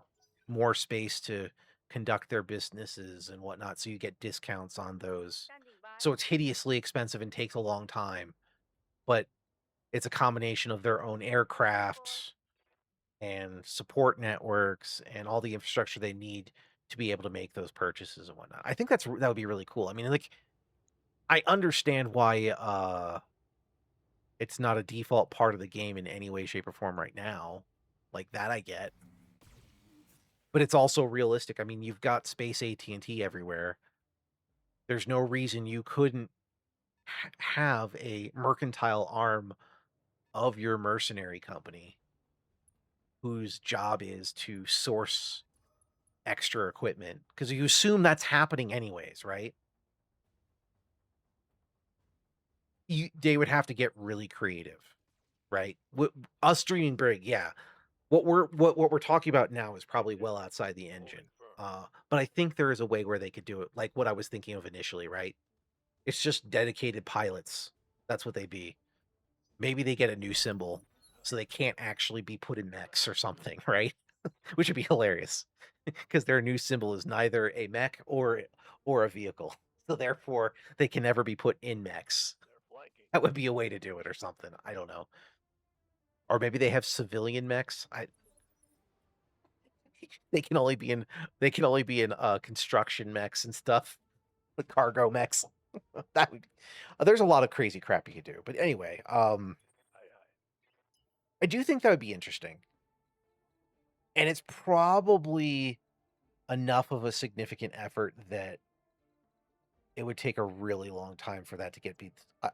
Honestly, I'd give even odds that Harebrained Schemes would be able to make a new deal with Paradox and make a new one of these games before Bloody Loves and the other modders would get around to actually making that in this current engine, right?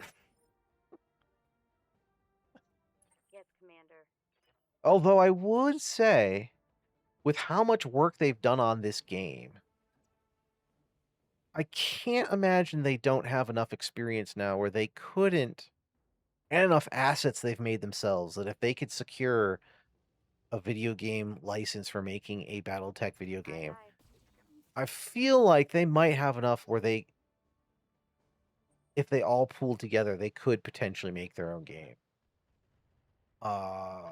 There's a lot more they need to do because a lot of their stuff's based off this engine, but at least Standing coding by. wise, I think they've got it. They just need to get some more additional talented artists and writers and whatnot to flesh out the rest. But they clearly have the spirit in mind. Moving out. I don't know, we can dream. All right. I mean, we're now 8 years on, and unfortunately with Paradox owning the license and with all of their internal problems, I think we all have to hope. And I don't like blindly Commander. supporting things, but I'm really hoping Harebrain's next endeavor does well. That they're kind of Full speed. Parasite No Eve trust. slash Resident Evil inspired action horror game does well enough that maybe they can go renegotiate with Paradox as Critical an hit, independent Commander. entity to partner with them while not being owned by them to make another Battletech game in another 8 years. Right? Oh, Parasite Eve's great, but just like the Chrono Trigger IP, it's been in and BattleTech for a really long time. It's been in IP hell. On my And way by that to I mean Battletech. both or all three of these properties have had multiple owners of various things with disagreements in the reality and none of them wanting to budge or agree and cutting through that. Like I was amazed they were able to make the Chrono Cross remake, but I'm gonna guess or not remake, the port Sony did, Waiting for orders. getting it onto PC. I'm going to guess that on some level Chrono Cross was a little less IP hell, even though it's a sequel to Chrono Trigger, so I'd assume En it's route, part, full but speed. maybe by not being the same game, it was slightly less IP hell. I don't know. I mean, things happen. When you can get the money people to all actually see money, the green, sometimes you can I'm get here. them to sort things out. But, I mean, if I remember right, doesn't technically Topps, the baseball card company, own the license for Battletech at the root? And then basically it's been farmed out. Like, Paradox technically owns Battletech, but also the people who do MechWarrior Online also have a license for the video game side of it, specifically for MechWarrior Online. Then there's another company that I can't remember the name, which is currently doing the tabletop rules. Yada yada yada. Hey, I don't disagree. I would love a remaster of Parasite Eve. I I I don't hate Resident Evil. I appreciate Resident Standing Evil. by. But I do hate tank controls back in the day. Uh, and the only Resident Evil game I've played is the one the majority of the Copy fan that, base hates, Commander. which is 5, because it was co-op. So Zay and I played it. And the reason the majority of the player base hates 5 is they played it solo, and your AI partner sucked. But when you played it multiplayer, you didn't have an AI partner, and it worked just fine. Parasite Eve, I loved. I loved the hell out of that game. It's just too old now. It definitely needs a remaster. And that's why I'm happy that there's a bunch of people all of a sudden, all around the same time, making homages to it. So things that are going to feel like Parasite Eve, but are their own games. The one I've got my eye on and I've got wishlisted is called .45 Parabellum, I think. I saw a couple others, but I forgot to wishlist them when I heard about them. So I can't say anything further on them at the moment. No said he soloed Resident Evil 5. Uh, she was fine. They just needed to shut up and get good. Ready for orders. I'll let you take that up with the Resident Evil community. I'm just telling you what I remember being the drama back in the day, and I'm goes and my perception of, like, I don't know, co-op. It's a fun game. It Wesker is weird as all hell, but it was fun. Yeah, like Say said, Resident Evil 5 was good, and it was the only one I beat with. She beat with me. I had a fun time with Engaging it. target. Then they did an homage to Reporting some of the waypoint scenes ready. from it in one of the later and much cheesier Resident Evil movies with Mia Jovovich. I am not going to say that series in general is great. I think the first one was really Waiting fun. orders. And then they got very campy and weird. That might be the nicest way to say it. And I enjoyed them for various levels, but I enjoy cheesy action movies, so, you know, the avant-garde crowd will not agree with me one way or Tenfold. another.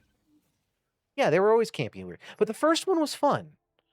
Waiting for orders. It had the right feeling of a cheesy action movie combined with Resident Evil. But as you just said, and I agree with, Resident Evil has always been campy and weird, so it was totally fine. But then they did they took the campy and weird in various crazy directions, like the clones and more superpowers and things like that. Michelle Rodriguez was good in that movie. I agree. She was fun. But I'm realistic, right? Like I know they weren't the best movies. I enjoyed them.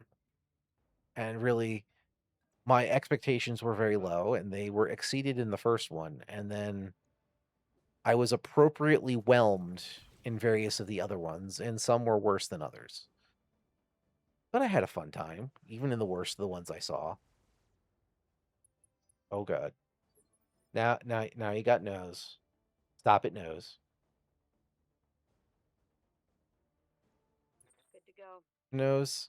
I will never be a true hardcore Souls fan like you. So, Understood. Moving fast. if a game is unreasonably difficult and I'm not and induces enough rage in me, I'm going to walk away from it, and say, Roger. you can play it, I'm not going to. But I suppose that would also fall into your ethos you just described, so I guess that's not horrendous. I'm not a fan of bad AI, and to be fair, I do think they improved Resident Evil 5 some later because it was so universally disliked. Roger. But I don't know how much. That goes beyond my knowledge Fire in. of Resident Evil 5 specifically. What I took away from it for the most part was, I don't know, it worked it was good co-op, which is what was clear what they tested it for. And they clearly needed to do a few more tests or passes on the single player design for the community to enjoy it more. And that's as far as my thought process went. Knows that argument will never resonate with me because I know I'm terrible at games. And that's why I said, if I don't enjoy the game, I'm going to walk away from it. Like Brave Fencer Musashi back in the day, one of my most hated games in all time. I almost broke my PlayStation console when I was a poor college student because of how rage-inducing that game was. Locked on target. But I'm also bad at platformers and stuff. So Scored a critical hit. I realized the problem was me and I walked away. Which I don't think is completely antithetical to your statement. I'm just saying, like, I'll never say it the way you did. I will blame the game for not having difficulty sliders. I think that's unconscionable. But I'm also in the minority, I think, of gamers at this point. I think unless you're willing to make your game have a very small audience, the best way to appease a larger audience Orders. without making any of them extremely mad is just give people toggles so they can customize the experience to what they're looking for. And then these type of arguments go away. The problem with that though is that doing that is hard and costs money. And at that point, Commander. Standing that's by. when the business idiots at top don't give competent game designers the time to do what's right for their players. Acknowledge. All right, I jumped in just to complain for a second. You're welcome. Come on in. I know it's easier this way than typing, so go ahead. 10-4. You are correct that the games that are hard to be hard without the difficulty sliders are for a particular audience, Yeah. and they are. They've always promoted themselves that way. The games that are trying to be for broader audiences do have 90% of that time the difficulty sliders, and the ones that don't are wrong. You are correct. Yeah, that's fair. But But the people who jump into Dark Souls and are like, this is too hard, you need to make it easier, are a part of the problem. Because Dark Souls is not made for anyone but the people who have Acknowledge. that want to struggle. so I understand what you're saying.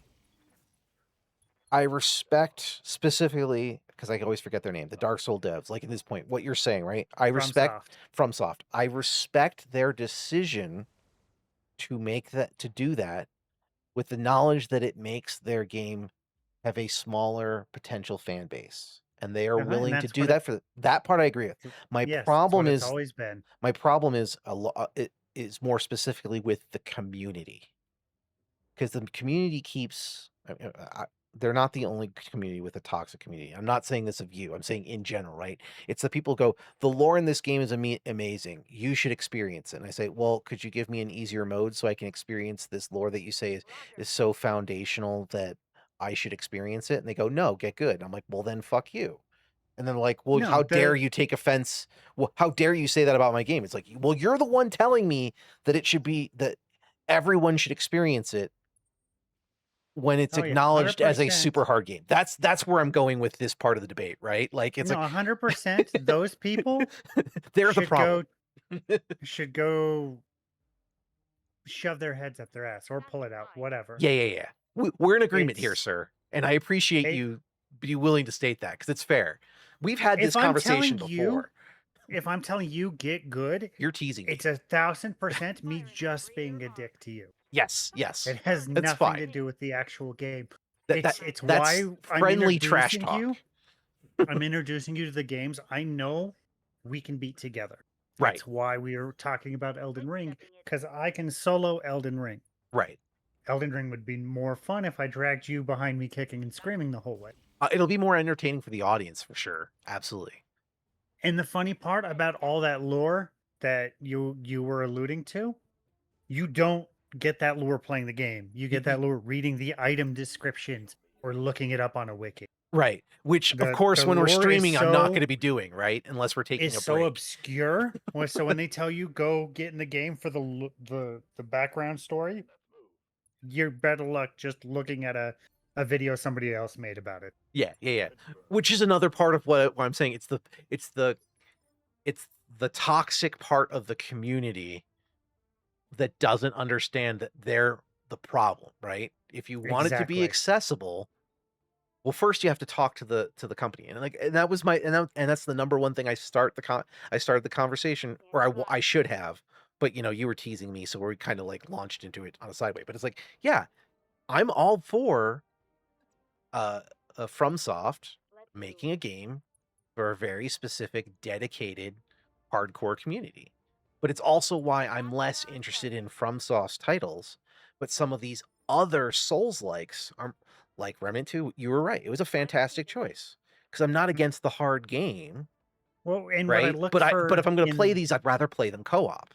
And what I looked that's for yeah. in that was I found you a game of the genre without the PvP because I hate Yes. the PvP. Yeah. I despise getting invaded. Yep. I'm the guy that gets invaded and just jumps off the cliff. Right. I'm not here to play your already hard game to have other people come in and troll me. I am here to play your really hard game. So I get angry because I get an overwhelming sense of dopamine, which I have problems creating because I'm neurodivergent Right. when I finally win.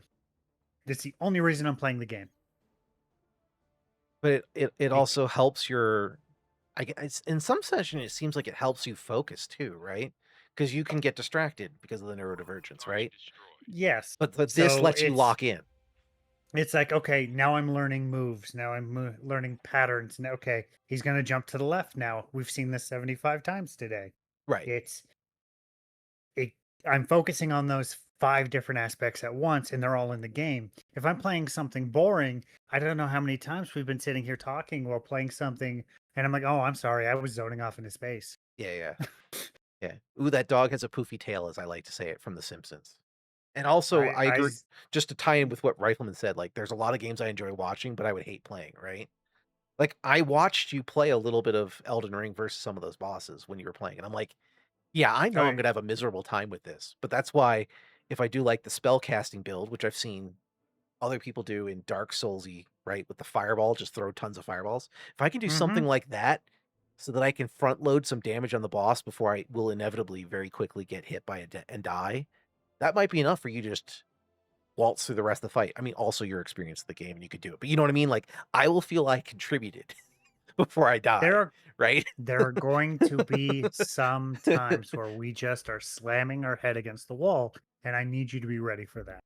Yeah, I get it. I get it. Uh, But the slamming my head against the wall is what I enjoy most about those games. I want the struggle. It's like for me, the struggling to figure out the movesets is the same as you on this, trying to think of if I put this on that, then this'll happen. But if I use this, it's the cause and effect. That's what I like. I just don't like the numbers like you do. well, so here's the fun part. So this is a fun mentality thing. Um, I can handle the spreadsheet warrior, I think, more than you can.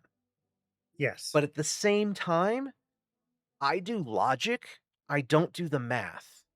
So, this is why things like Path of Exile, basically gets beyond me because there's so many choices, it's a pain. Okay, he Rifleman likes the 5X, so I'm grabbing the parts. It's honestly not a And the bad one to build. 4LC. Yeah. Boop. I grabbed him. We'll see what else I get. I wasn't even I did see it was a Raven, but I wasn't thinking about it. This is one of the prototypes, I think. Anyway, but yeah, like, so I'll get into the weeds to a certain point. Like when I played Three Houses, right? Like, I mean, I played the game effectively 4 or 5 times, but I played it three times through completely, and then a couple half of things. I eventually went to the super hard difficulties because I could. I basically mathed out on a spreadsheet, one of the few times I have, how to turn every single character into a flying unit, regardless of their natural inclination. Like, I spent the time to figure out how to map out and slowly build out my forces so that could happen. I don't necessarily Even go though that far. the even though the flying units, the Pegasus Knights are some of the weakest units. Not in Three There I said it. Houses. There I said it. Not in Three Houses. The aerial units Weak are the against best. bows. No, no, no. But here's Anything weak against bows. no, no. This is why in Three Houses you can get off your mount. So you're a flyer, so you fly to the battle to get where you need to, and then you dismount when you get there, and now you're no longer weak to the bows. It made them the most powerful units in this particular game. There was a reason why I did it, because it was rapid response, which is kind of part of my usual doctrines. Like, I like fast moving units. I like quick response units, even if they're not the strongest. In this case, when being able to rapid respond to anything is just it was just amazing. But It's why I yeah, usually do bow users in those Fire Emblem games. It's yeah, because they have the highest evasion, yeah, and then you can just slowly start increasing their range in most of them. Definitely not any of the older ones, but as the newer games are coming out, you can do certain things to increase your range by one. yeah. But now you understand why it worked out in that game, right? They added something that was never there before. You Yeah. have the weakness while flying. Okay, no problem. So you have to be cautious, right? You don't fly on the horse all the time. But also because they're on their mount on different types of mounts, they also, mounts tend to have if I remember right, a lot of them had like Pegasus mounts had a lot of evasion or whatever. But I mean, like, you build it out so like you can be anywhere with your entire army almost immediately. And then just get off the horse if there's a threat to that weakness. And you're fine. It was so Yeah. amazing. Was it too strong? Maybe. I thought it was really fun, and it makes sense, right? Like, if the horse is the thing, the horse got you there. If they're gonna start shooting your horse, let your horse go. Then you fight on foot. It makes sense to me. Maybe they shouldn't make that a core feature of every single game, but it was fun here. Yeah, I don't think I beat Three Houses. I think the last one I beat was the one on the Wii. Oh, it was so good though. Because it was the first half of the story was the one on the GameCube, and then it went over into the one on the Wii, and they were so good. It's a shame they're so hard to find anymore. Yeah, yeah. That's the whole death of physical and whatnot going on. Makes me sad. Yeah. All right. Have to do all my pre-stream stuff. I just had an opportunity to come in and complain about people not being good. No, I'm joking. But I do got to go get ready for my stream in an hour. So, Have No fun. worries. Thank you for popping in. It was a good little discussion. Uh, and I'll talk to you later. All right, have fun, chat. Thank you. All right, I'm trying to debate on which of these two I want to do here. Thank you for putting out the Raven pieces. I didn't have anything particular I really wanted rifle, so we'll see. Hey, I like the Pokemon aspect of this game.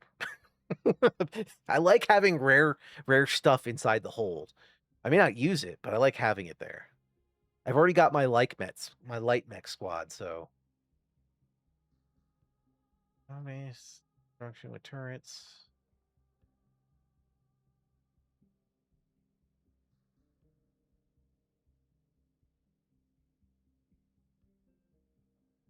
Trying to figure out which one of these is two. I don't want to lose the Federated Suns rep. That's what I don't want to do.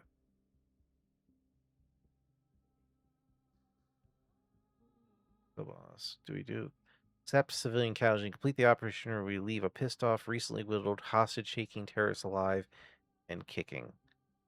I don't think I really care about the terrorist, so we are going to basically just attack her. Sure, that's what we're doing. That seems in line. There's a score for mechs collected.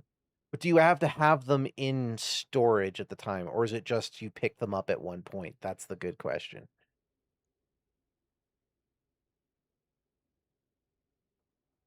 Yeah. We're making an example. We do not negotiate with terrorists. That's fair, Rifle. I can't remember either. You jived some core memory, but I always forget the career. I always forget the career values, and then I get to the end, and I'm like, yeah, well, I took a couple modifiers to make the game the way I enjoy, so I took penalties. So of course my score wasn't as good as the hardcore. And I'm like, okay, moving on, whatever. First and foremost, this is a game for fun for me. Uh, I don't, I don't mind taking some of the easier starts just to get past that initial phase where you're in nothing but really, really crappy light mechs. Like I would hate to do the vehicle start. I know some people enjoy that type of challenge. I just want to get to the point of the game where I enjoy it, and it's still a pain in the ass until you get fully meched or fully teched out and leveled pilots, yada yada. So whatever. All right, that's fair. That's kind of why I've been keeping the hero mechs in storage, like the Pokemon, right? I suppose I could leave one of more things, but this has been a very cash intensive campaign for me. There have been plenty of campaigns where it's not a big deal and I just hoard cash for a long time because I'm fine, but with intentionally outright buying all of the mechs I'm using as opposed to just taking whatever salvage I get, that's always more intensive, right?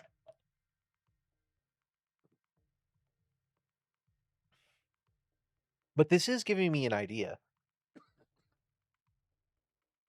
for how to go score a bunch of 7Ps.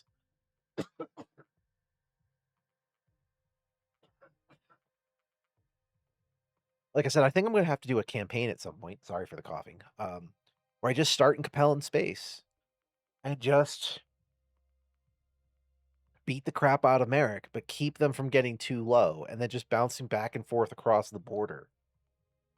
And just do like get myself to 3-star missions as fast as possible and just focus there. Just keep going back. Because I think my most success, every time I've gotten a 7P in the past, despite all my research I've done here, they've always been, I think it's always been the particular Merrick subcontractor that potentially can have them. Even though supposedly it's a Ward of Blake era mech, and supposedly both Comstar and Word of Blake can have access to them. I have a lot more problems facing and then keeping rep high with Word of Blake and Comstar. No shooting, just I know it's possible, but I haven't found reliable ways to face them as opponents. And this is probably an education. Like there's probably is a location. Like I know where the Word of Blake collective is. But that doesn't mean you're necessarily going to get missions against them in that collective. That's just a place where you can rebuild your rep if you beat them up. Roger that. Okay, one more sip.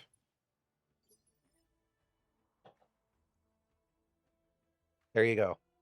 Redeemed. Thank you, sir.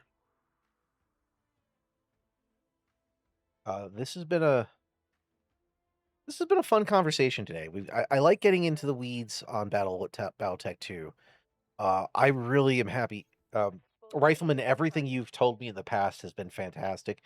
I'm enjoying the slow expanding my horizons of my current combat doctrine. Of course, it was intentionally restricted for this playthrough, but you know what I mean, like exploring some of the content I haven't messed with before. You've helped me give some stretch goals. I really still want a 7P. I just, at this point, I think we're past the time where practically it matters, right? I think my remaining 1,000 days, roughly, I might be a little bit below that now, is probably better off used doing flashpoints, Copy that, Commander.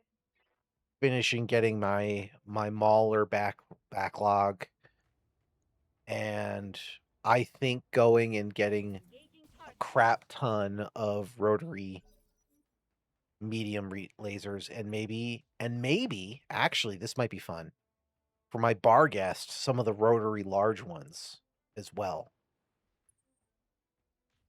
I think that would be really fun to test that out, to see how I feel playing with them. I mean, we've talked about the math, but at the end of the day, I think the most important thing is how does it feel to use in practice, right? There have been plenty of times in my life where I'm like, well, on paper, that sounds really good, but I hate it. Right? And that's part of my challenge with doing the spreadsheet warrior sometimes, because I know I'm not the best at analyzing all of the math. I can get into the weeds sometimes, but I also know that I'm a very big vibe player at the end of the day. If it's just fun to me, rule of cool is more important than anything else at a certain point. Intellectually, I can't get away from the fact that I know and I've realized how efficient medium lasers are, but that doesn't mean that's the only thing I can or should work. And with the advent of you teaching me about the yellow jackets, I'm like, okay, cool. I got a new vehicle. Perfect. This is how I get sniper support on my team, which is something I've always struggled with. Because sniper support, even if it's inconsistent, is a great way to try to pick up specific mechs you're looking for, right? Roger. It just increases the odds of getting the salvage for that one thing you really want. You put 1 rotary large laser, 3 medium pulse lasers, 4 laser insulators, 1 MML9. Those are the long range missiles version of the MRM, right? With 1.5 ton of LRM, 1 ton of SRM, 1 ton of LRM fast cam on your Thunderbolts. Oh, the MMLs can take any type of ammo? Interesting. Okay. I've gotten MMLs before, but I've never used them.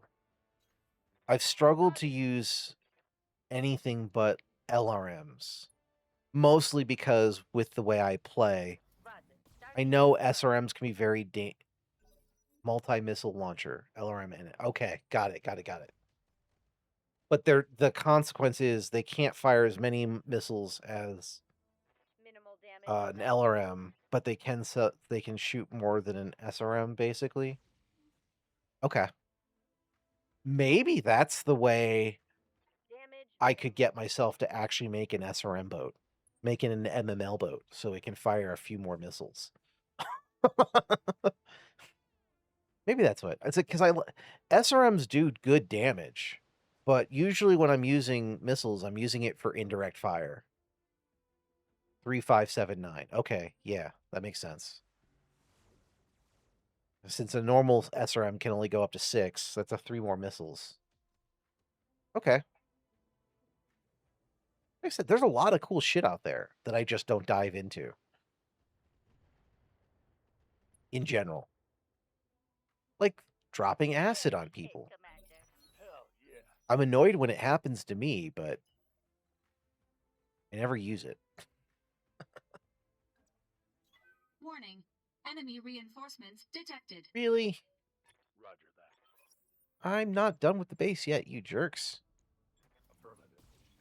I got too close. That's fine. Standing by. It's just Reaper doing his... Oh, crap. They're back there. Okay. So let us prepare. Understood. Moving fast. We will continue to remove the... We try to do as much damage before those guys show up in real... in force. Give them everything you've got. That turret is gone. Ooh, I like that, Nightbot Zay. That's I'm great. here. Thank you. You have been kicking it with all that stuff.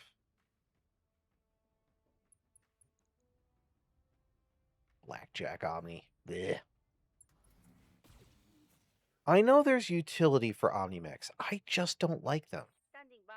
I don't like being stopped from configuring all the inner gubbins.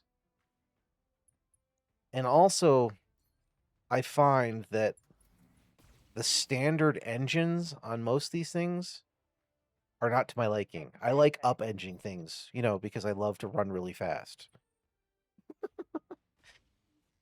That's a me problem, admittedly. I suppose I could go a little slower, but, you know, the war boy in me loves to charge forward as fast as possible. Let's see. What Rifleman said, "You showed up and gave me chase.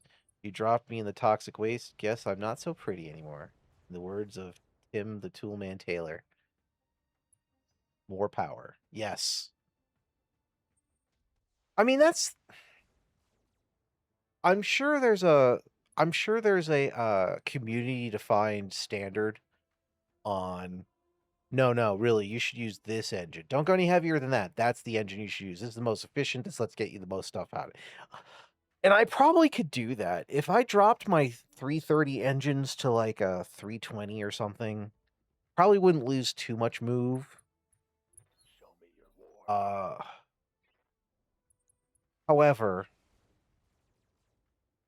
maybe this is a little bit of my TISM or ADHD. A little bit I have showing, but I hate when you're just stuck in like a bunch of rounds of just slowly moving forward. No context in sight. You need to get to the other side of the field. This is why I've gravitated to medium mechs, right? That's why, especially in this game, I love the hunchbacks, because I can blaze across the field almost as fast as a light mech, not quite, but I have way more durability. I'm not as afraid of just being blasted away by one salvo from a from one of the big boys. And I like having a significant amount of my force Firing. capable of doing that. And then having a few people that are slower, sure, but that can bring the pain in the back is just, I gravitate to that as a doctrine. And that's a practical thing, just because the game does turn to a slog when you have to move across the map. Target destroyed. Rifleman said, "I found that on a 55-ton medium nex, I like the 295 core. Yields 5.8, but is most weight efficient without crossing into 300. All right, that's fair. Whereas me, like I said, all of my hunchbacks have 330s right now. I could use some of that space back, and I could put some more interesting stuff in them, no doubt. Target locked. There is I did find that there is like an I'm being blamed. XXL clan engine or something that is like minus 65% weight. And I think that only comes from the really big boys. But also, It's very specific, really, really big boys.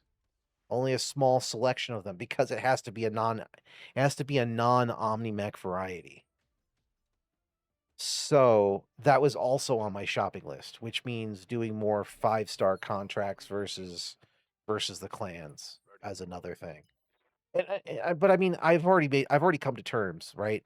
This has been a learning campaign, and I've found more places where I need to I could more efficiently target things. I spent too much of my career doing 2-star missions before I moved up. I should have been in 2.5 and 3-star missions much earlier in this campaign than I started. But that also comes from having been away. No, I don't like that. From having been away from the game a longer time since my last through. Sure. And a lot of it comes down to feel. Do you feel confident? And the early game always gives you a bad impression of star difficulty too, right? Everyone knows clans are basically another star up. They're always more difficult, right? Because they've got all the cool gubbins.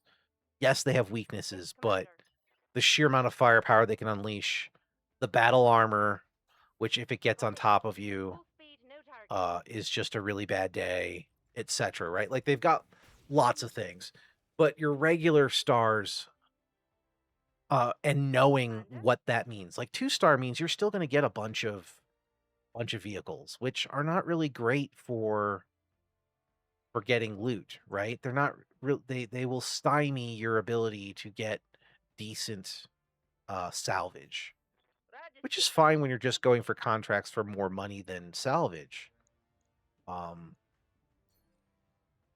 But it is a dance. I think I started I started in medium max, which of course is an easier start. But Hey, Teth, yes, what's up? can I borrow your ear for a second? Yes. What's up? Can you do me a favor and check your followers for me? I am at 25 followers. That means we hit the goal, and I don't know when it happened. Just now. Well, hot dang. Just now. Huzzah. Your newest follower, Bowser, thank you so much. Thank We you, appreciate sir. you. I appreciate it. That means I should hit affiliate in the next couple days when they process it, because this stream should seal it in as the last of the other metrics. Yes, Bowser, thank you. Thank you. We were stalking your things because I know it hasn't been showing you followers lately. So I wanted to pop in, thank Bowser for the follow. So that's all I had. My other notifications have been working, but that one did not come up. So I know, maybe I have that's to why go. I'm I'll here. have to smack it. Thank you. Thank you for running away again. Okay. Okay. So apologies for that little thing, but that's really this is a milestone for me, and I appreciate everybody. I'll be sappy here for a second, then we'll go back to the Battletech talk, Rifleman. The first step on this journey, of course, is hitting affiliate, which means it gives me the capacity to make 11 cents in ads. I'm sorry for ads, but I will manage them in a responsible way, especially when playing things like Battletech. When we load screen, those are the times that you typically get up, stretch, and take a bathroom break myself on those, and that's where I'm hoping to put ad breaks that no one will miss, so it doesn't break the flow. But I really appreciate all the support from everybody. I know I'm still a small, little, tiny channel, and it's not going to change much for me. But it's a step forward, and I'm excited. So thank you. Okay, now back to your regularly scheduled, probably still sappy, but content. Thank you for all of the cow cat and little kraken cat emojis. Said it. Average viewership is not going to be a problem on this stream, so we're going to hit it. So I just have to wait for the result to come in. So going back to our discussion there, Rifleman, thank you for your patience with the sappiness of hitting a milestone. Yeah, 2.5 or 3 will get you light heavies, which can be challenging for full medium lances. True. True. When they're not configured out. And also in the early days when you don't have enough pilots, that's the other challenge, right? These missions are less challenging to me now just because I have sheer quantity of arms. Also teched out, right? Having a few hot shots is great, but Systems. if you don't have the support, it gets more and more Mess challenging. them up. Mess them up good. Oh, thanks, Rifleman. Light damage, Commander. Thank you for the support, sir. I greatly appreciate it. Go. And thank you to Bowser for helping me cross that line. I'm sorry it didn't pop out the notification, but we've been watching. Roger. And uh all your gifts are belong to us. I did an homage to that meme in the early days of the for my YouTube video. I believe the little phrase I put on screen was "All your hunchbacks are belong to me." Yes, Commander. It was appropriate for this playthrough, I think. And thanks again, Rifleman. Yeah, there's a lot of efficiencies you can get into. And yes, thank you for all the support. I do appreciate it.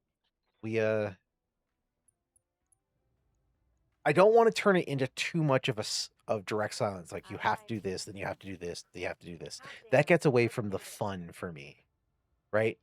But that doesn't mean I can't think about how I want to build stuff. And occasionally we'll do cursed things, like, I don't know, use an urban mech with a coil. That was just a stupid mission.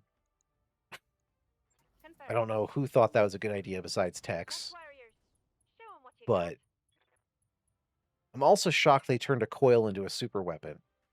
That kind of takes it off the table. All your base are belong to us. Such a classic meme. Do the youngins even know what that thing means anymore, or has it been completely lost to history, and it's only us older generations who still remember the meme? I don't remember. I don't know. I feel like there's got to be some classics that still. That makes me sad. Don't get me wrong. Getting older is a blessing and a curse, right? Like I will always stand by the phrase, age and treachery will always surpass what youthful vigor or however it goes, right? I think it's true. It's an eternal fight. We all think we're immortal and we know everything when we're young. And then we get old enough to realize that we don't know a damn thing, but we don't know a damn thing but with experience, so we can fake it better. Engaging the target. Overcomes youth and skill. Yeah, I always fumble the second half, but Good to go. but we all know we all know the intent of that saying, right? Like Got it. No shooting, just running. it's like, dude, I've been there. I've done that at least once, right? It's why we're also more prone to the cynical responses, right? Like if you love movies and you love action movies like I do, eventually you'll consume enough of them that you'll encounter a movie that is otherwise okay, and maybe someone's first action movie they think is amazing, and you're like, yeah, that's pretty crap. Well, it's only crap in the context of you've seen 100 freaking action movies, right? So you don't have the basis of comparison.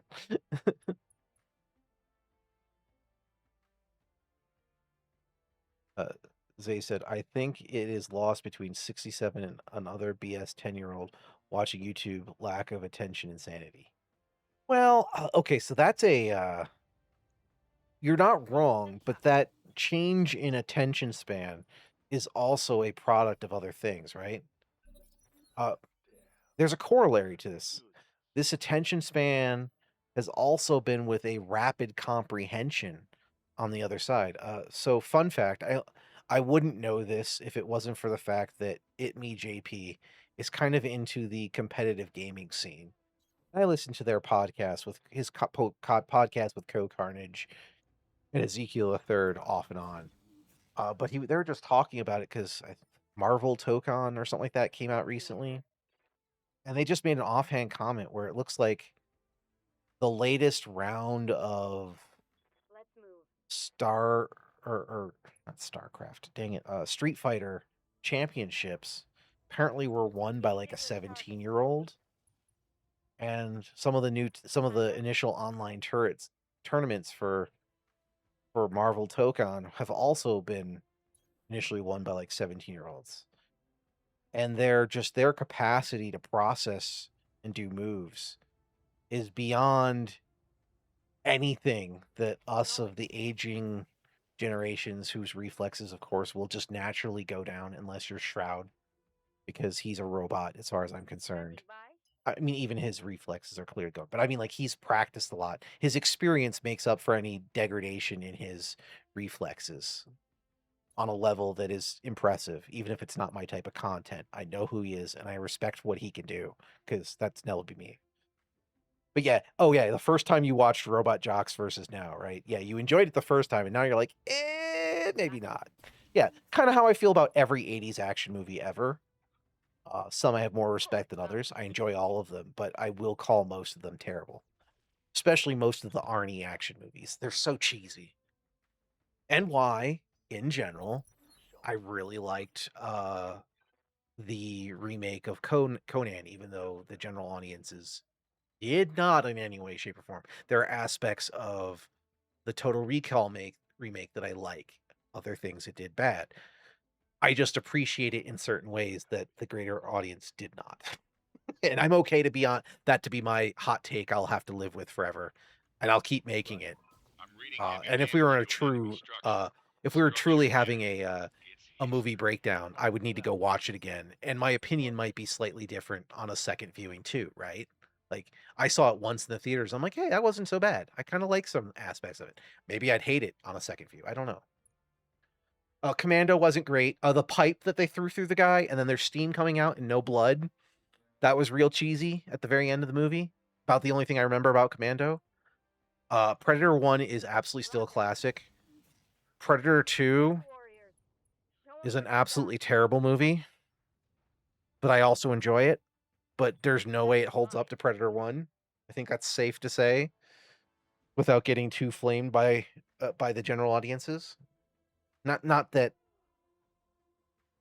everyone agreeing with my opinions is a problem for me. I like to have those discussions, but I'll say things more. Gary Busey, oh, any movie can be made better with Gary Busey. Maybe not for the director and writer and the rest of the cast's desires, but he is a cheat code. Because one way or another, back in the day, he'd make a movie interesting. God, I can't remember the actor's name, but the main character in the second Predator was the guy who played Murtaugh, right? From Lethal Weapon. It was the same actor, right? Or am I getting my brain crossed from dozens of things I've seen in the past? I'm pretty sure that he was the lead. Danny Glover, yeah, or Glover, whichever of those it is. Yeah. Okay, cool. You made me rethink. So again, I'm bad with names. We've been down this road before. Yeah. I like Danny Glover. He's a fantastic actor. Though I don't know how much stuff he was actually in.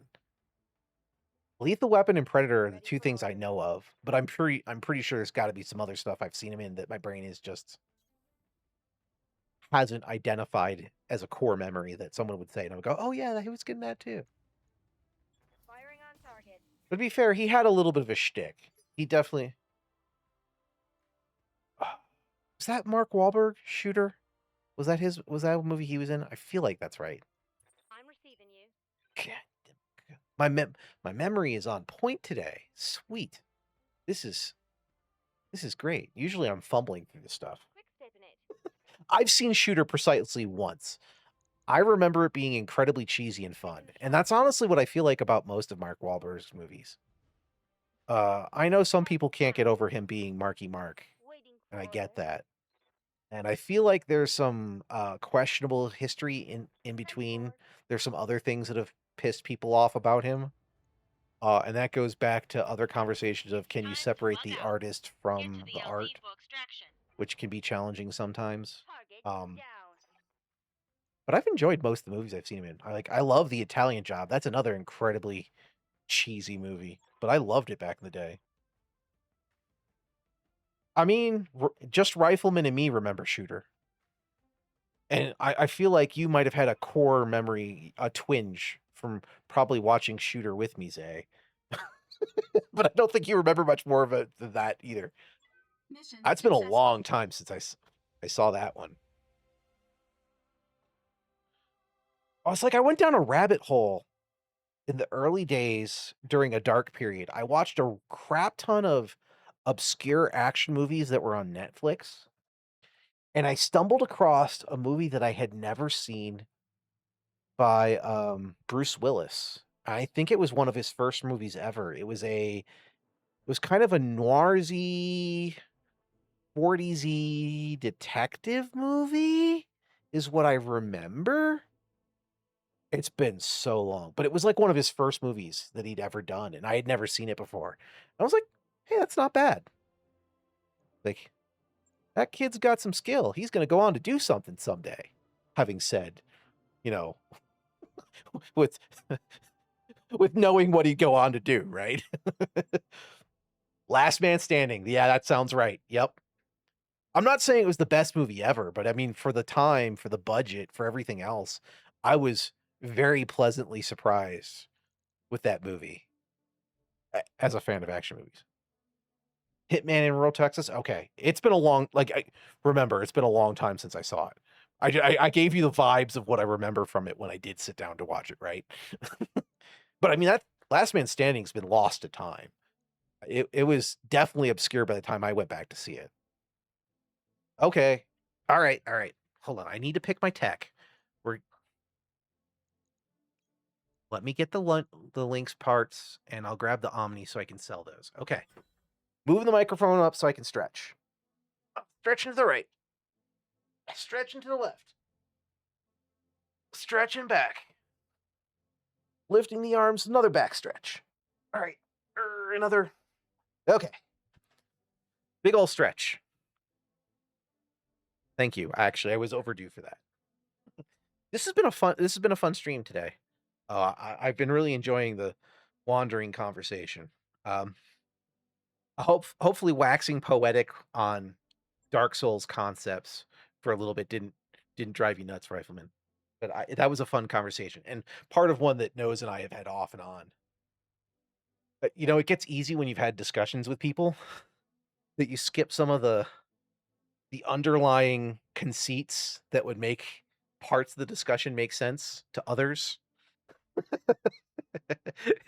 Because it's just an assumption that you've said before. But I also think that's part of the fun of beer and pretzels conversations.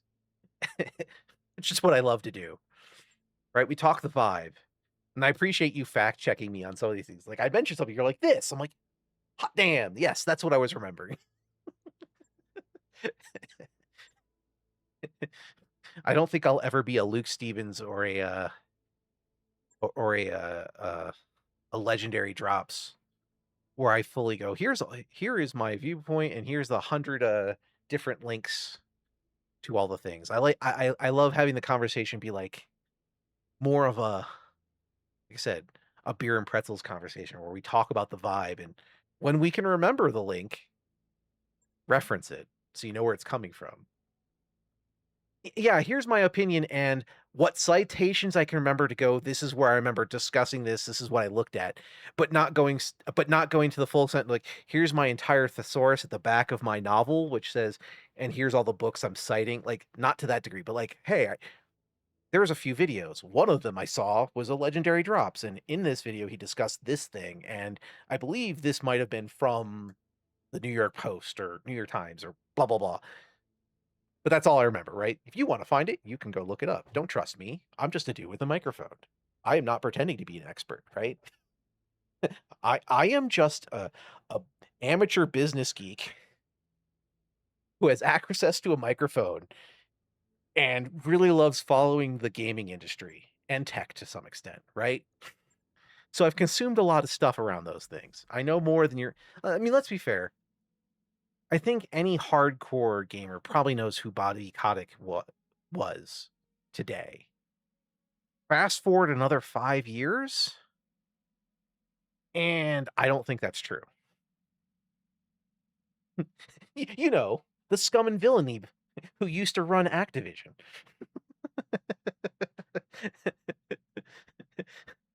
In all his notorious scumminess. Like, as far as I'm concerned, him and I think it's Andrew Wilson is the CEO of EA and has been for a decade. Probably the two most reviled CEOs in the gaming industry. I don't think I got much of note from that Flashpoint. I'm just gonna say it. I'm kind of disappointed. All right, let's see what we can sell really quick before we move on. Not you. You stay. Where is it? No, no, no, no. I'm blind. There we go. You're getting sold. Goodbye. And then where are you over? Okay, good. You also get sold. Good. Let's look to see what else we can sell. Okay, so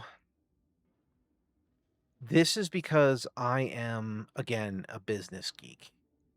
And I've been following the larger gaming industry for a really long time.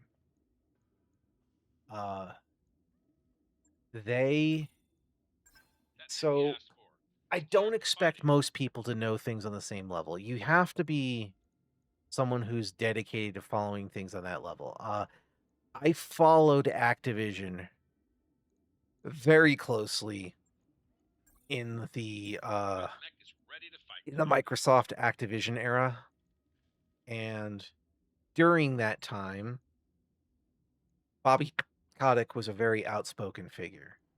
I may not have fully processed how despicable of an individual he was before that, but that was one of those clarifying moments for someone who followed the industry on anything close to something that's as significant as bigless publisher buying one of the biggest loosely independent big video game operations, right?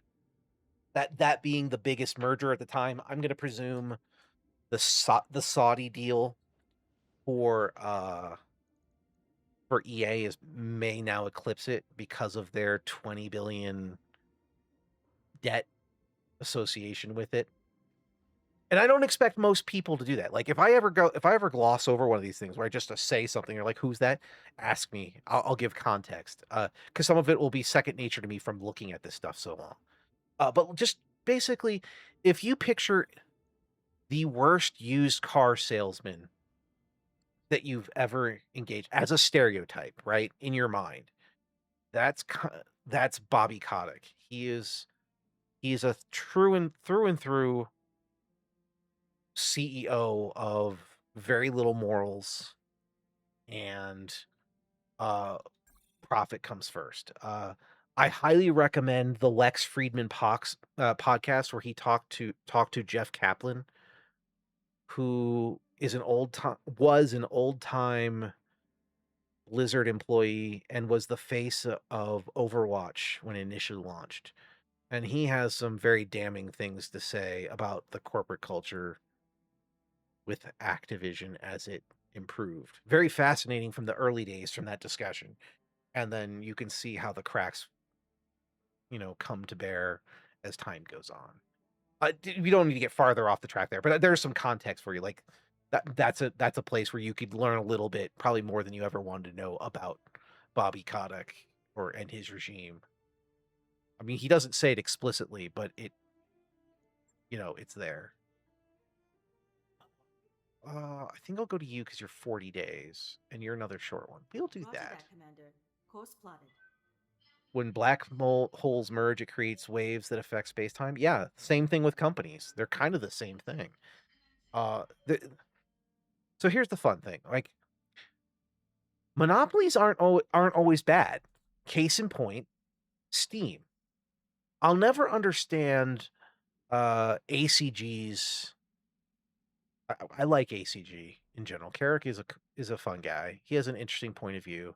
Very refreshing since he's very obsessed about he's injured or his capacity for long-term monetary gain by his principles of no sponsored bullshit, where sponsored bullshit is one of the number one ways content creators can stay afloat. But anyway, he has a massive dislike for Steam. Okay. And to an extent I understand.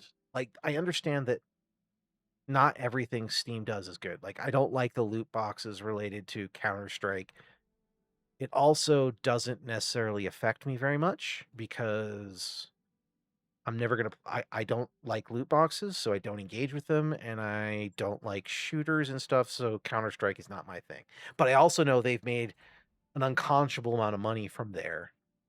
But it's inconsequential in comparison to what they make off of Steam itself. I don't think there's another platform that comes even close to the number of features and focus on the customer versus the peddler of goods that Steam does. But they are in fact a monopoly, and that's why they've gotten sued a few times recently.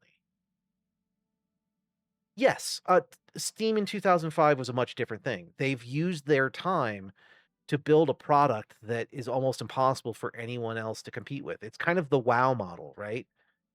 WoW has had 20 years to add on features, and therefore, if you launch an MMO in 2026, there is no way it can compete with everything you can do in WoW.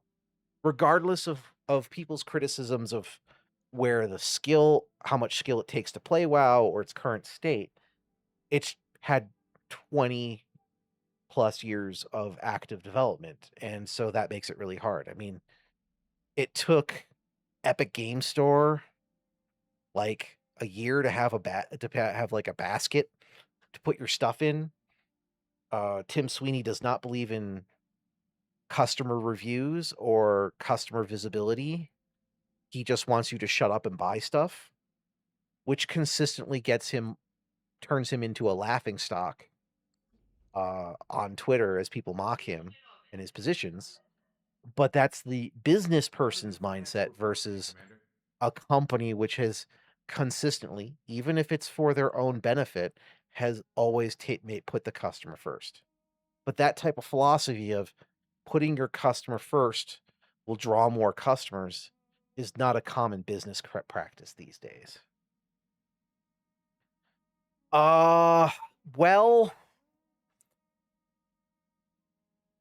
Steam has competition, but they own like 80% of the market. And the definition of a monopoly tends to circle that market share ratio, right? The only reason Apple isn't a monopoly, even though they own like 55% of the market share, is because Android is a wild and diverse set of things that makes up the rest of the market. This is where you get into the nerdistry of definitions of monopoly. For all intents and purposes, Steam is, in some ways it's not, in other ways it is. But I'm not worried as long as Gabe is around. I'm not worried as long as Gabe's successor is around. I'm worried what happens to the trust fund kid that somehow becomes the third heir of Steam. So say in 30, 40 years, because I would presume whoever Gabe is grooming at this point to replace him, and I don't mean that in a bad way, not the normal connotations that society uses grooming at these points. Whatever his Padawan is, right? The person he's preparing to take over for him when he inevitably steps down. Uh Giggity. Yeah. Uh that person is going to share his view. There's no way he's going to choose someone who's diametrically opposed for everything the corporate current culture is now. It's whoever comes after that who may be more of a business focused person and less caring. Like that's where you start to see potentially a shift in how Steam operates. And I would presume they're going to hire someone who's like Steam or Gabe's what 80 now. I doubt going to be grooming some 70-year-old to take over. He's probably going to have someone who's in his 30s or 40s and hopefully has a very similar idea to him, someone who's in it for the long haul, who's going to be there for another 30, 40 years, is what I would anticipate. It's the next person after that. Hey, man, same here. I've always said, like, I would happily work as a CEO. I would only be there for 6 months because the first thing I would do is cut my own salary because I don't need $40 million. That's more than I could ever spend, right? Like, because the profit itself wasn't right. Like, if I slashed it, I'm like, no, I only need 5. I've now saved the company a crap load of money, which you could put to other things. I would also probably be slashing all the other C-suites to things, and that's immediately gets you kicked out by the board of directors because they all want their money, right? Yeah. But you see what I'm saying, right? Like, I'll be like, here's a crazy idea. Why don't we make a good good product? It's like, sir, that will cost us $10 million. Like, I already saved you up 20. And they're like, nope, you're fired. I'm like, okay. But we are not the people who've made it into those back rooms, right? Like, I think that's part of the problem with going up that high in any company is the higher you move in a company, the more of your soul you kind of put to the side. And I don't mean you have to be evil. I mean that by nature, you have to be more amoral. Because a company isn't evil in general, but its motivations are different. And in theory, if you are backing traditional companies as they stand now, right? Initiated. If you're putting the company first, that means doing a lot of things by the traditionally accepted way, like your employees don't matter. In fact, it's better if you squeeze them for all they're worth. Lower how much money they're making every year, because that means the company is making even more money. Being Firestone back in the 90s with accepting that you're selling tires which intentionally are going to break and cause fatalities, and accepting that the lawsuits that you have that will come in because of this will be cheaper than actually fixing the problem with the tires you're selling. That's modern business thought process, like congealed into a practical example from history. I remember Fight Club. But all I remember about the second half of that movie was a lot of explosions. So I don't remember the specific example. If the payout of the lawsuit is lower than the price of a recall, we don't do one. Okay. If they explicitly said that in the movie, then yes, that is exactly what I'm talking about. I gave you the actual example from the 90s that I remember, right? Yes, absolutely. But that's how they think. So when you get to a certain level at these big companies, I love honestly, I love the look of basically look at any cyberpunk product, but I really like the Alter Carbon series because of how dysfunctional dystopian that environment is. Like, yeah, assassinations are normal. Standing by. I firmly believe in today's society, blackmail is completely on the table and is a standard tool of the C-suite class. I don't have any proof of that, to be clear. I'm not accusing anyone specifically, not just to prevent lawsuits. Like, I literally know nothing, right? But based on mentality, I think that's okay. If we keep going in this environment we are, I think those portrayals we've seen in like cyberpunk things, Altered Carbon, et cetera, I think those much more violent solutions to problems will actually become thing more versus just fiction. Because I think it's a logical expression, conclusion, or follow up of the current thought processes that unfortunately a lot of big businesses are going through, where right, profit at all costs. If you have a problematic person, just get a hitman and take care of it. It's fine, dude. Like, On I my don't way. know that that's necessarily happening today outside of some very specific crazy people, but I wouldn't be surprised if it's happened in history. I just don't know anything about it, right? We'll see. It's kind of depressing, but that's why I feel like everything I've seen of reports, like Valve is a very weird company. The reason we're not getting another Half-Life 3 probably ever, despite the rumors constantly being every year that we're about to get one, is their culture. Like, they're kind of a co-op. They Everyone in there is part and parcel to that business. They all have a vested stake. They kind of get to work on whatever they want. And so nothing gets done a lot of the time because you have to get enough of the engineers to all go in one direction and agree to work on a project. And when they did, we got Half-Life Alyx, which by reputation was amazing. I've never been a big Half-Life guy. I never played them. I missed them. Portal was amazing. Yeah, we got because someone was able to convince them. And we get great things when they come together and do it. And then sometimes we get like that card game, which was universally I'm booed. feeling minor damage. Oops, my bad. You know, not every project's a winner, but when they finally do something, I think their track record has been pretty damn good with it turning out to be good. But it's rare because they don't need to. They could basically sit on just their 30% profit from every transaction under the sun with Steam just by making Steam very friendly. Legendary Drops did a couple videos on this recently, but like apparently Ubisoft has been lobbying Steam for ages to change how they do user reviews, get them out, move buttons around. Because if you compare, like, say, the Sony store or the Microsoft store versus Steam, the first thing you see when you pull up a game is buy now. The first thing you see when you open up Steam is it overwhelming positive? Is it mixed? And there were some statistics and research that came out recently that kind of shows that once you hit mixed or lower, your chance of actually making a sale on Steam dramatically goes down because people actually do look at reviews. And as soon as you get out of the positive section, people are not willing to take a chance on your game. And when at best, Ubisoft is a classic 7 out of 10 publisher, at best,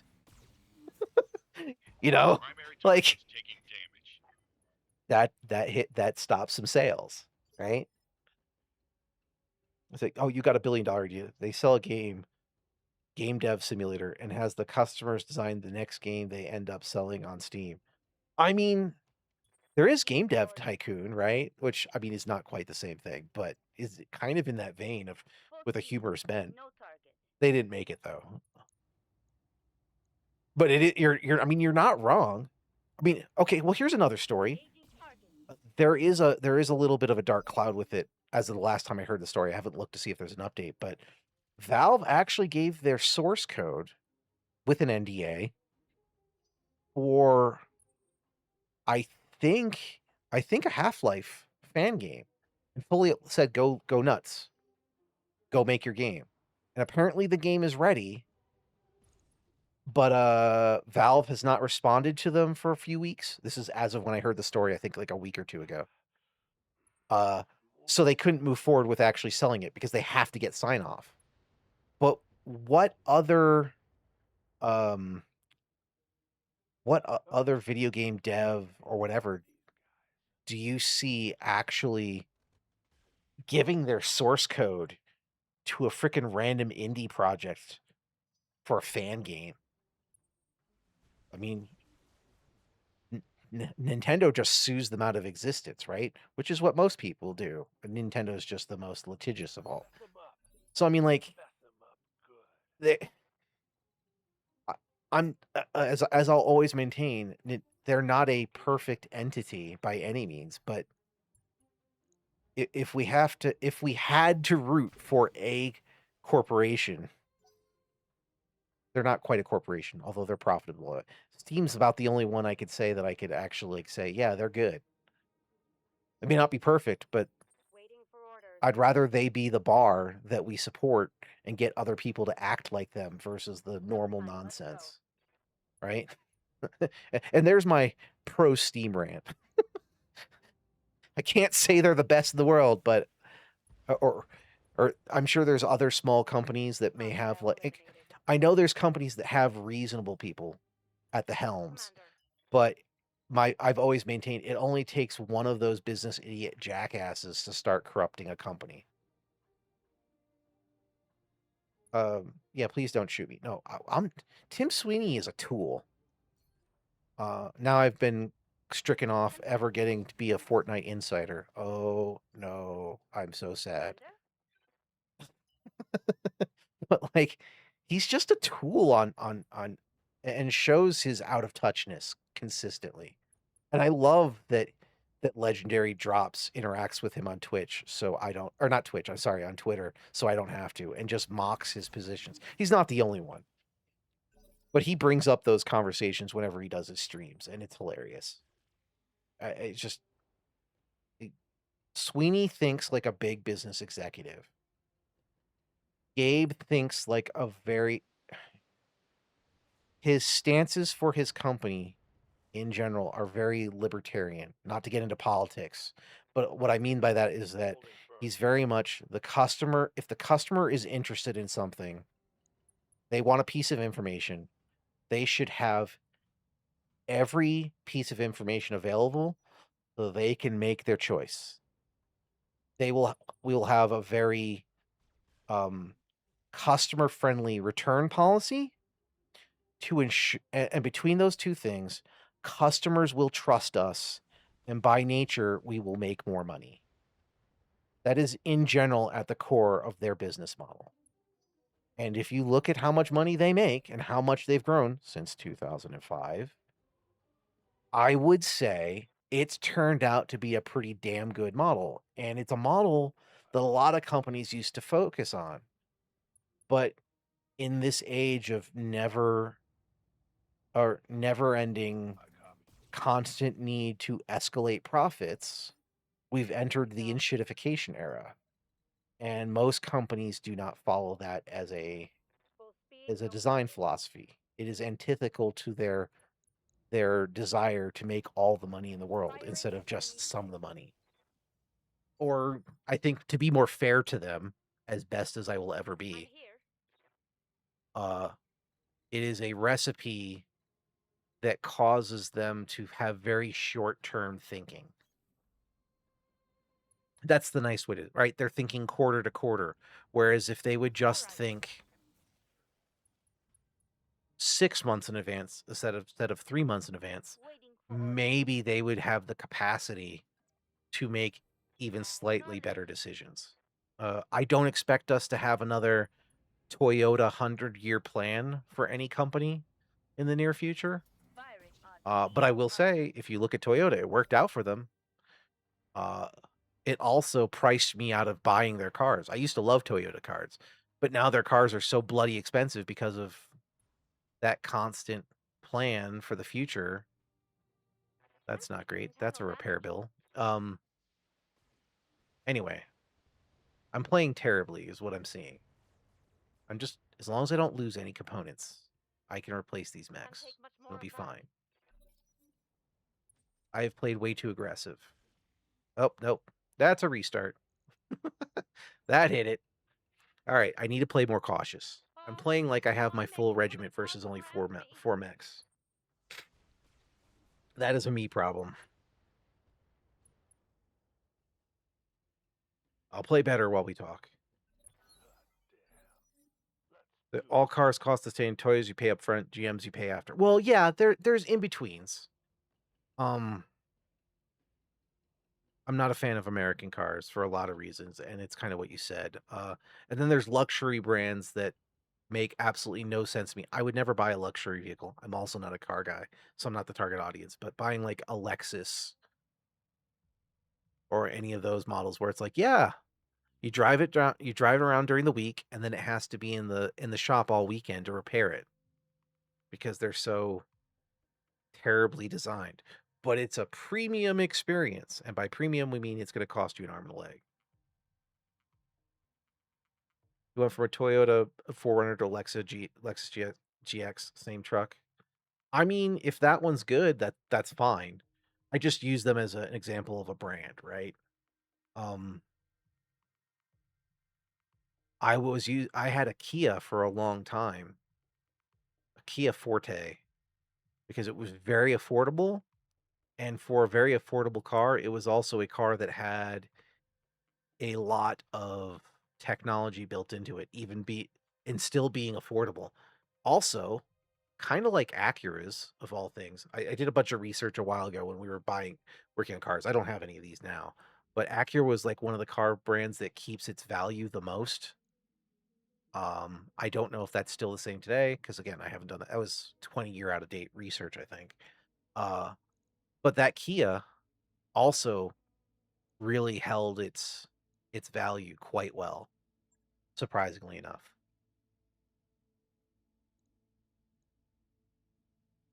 Yeah, car complaints, consumer reports, these type of things.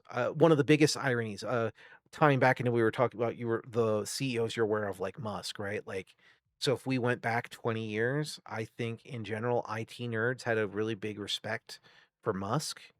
But since his purchasing of Twitter and him becoming so in the public zeitgeist, uh, I think he lost a lot of the people who were his handlers who kept him from saying the wrong thing. So he's been much more unchained, and people have seen what he's like. But in relation to like Consumer Reports and whatnot, because their volume of his cars was so low, there weren't really any ratings or known because there wasn't enough of them out there to be able to get good cert determinations. But ever since he's ramped up the um the capacity to churn out vehicles, now there's enough out of there, and they're not getting good ratings.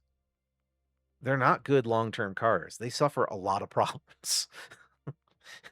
Kind of in line with a lot of American brands for cars. Command Just interface random initiated. random aside findings that I've seen in the last few years. Again, business geek, so some of that crap comes across my plate, and I go, "Huh, that's interesting." Then it sticks in my brain. But yeah, do your you as with everything, you should always do your research, right? That's Move into the position. the Aye, number aye. one rule of thumb. All right. I'm there. Primary target on screen. Unfortunately, not everyone is as savvy as others. I give all respect to Resetting Zay. you. When she wants to make a purchase, she will vet the shit out of it. Moving out. I'm really good at like if you give me a few options, I can from there. I've got a Okay, sensor. okay. Thank you, phone company. Thank you for telling me my bill's ready. I really needed that on stream. Oh, we're talking about how So, you're really good at researching things, and I'm really good at like, okay, if we have these options and you give me your pros and cons, I can make a decision pretty good on that. But when you give me too many options, my brain no work good. But you're really good at going down rabbit holes I of got like, some okay, stuff. this brand has these Yes, positives Commander. and for this price range, and then here's the benefits of this one. You're really good at that type of research. I was complimenting you, Zay. That's all. I apologize. I did not mean to do like No problem. the Lizzie Borden thing and distract you from what you were doing. Waiting for orders. Yeah, yeah. I mean, I can do research to an extent. I just Gotcha. when inundated with too much information, I will have problems. But when I can concentrate it on a smaller selection of things, I do much better. That's all I'm getting at. You're better at the bigger view than me, for sure.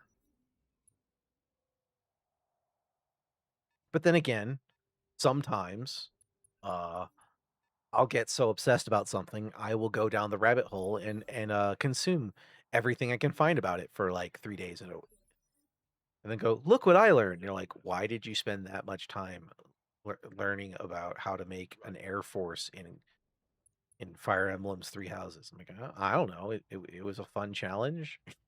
That's the only defense I can give you. Primary That's all I target got. taking damage. It was fun. Waiting for orders.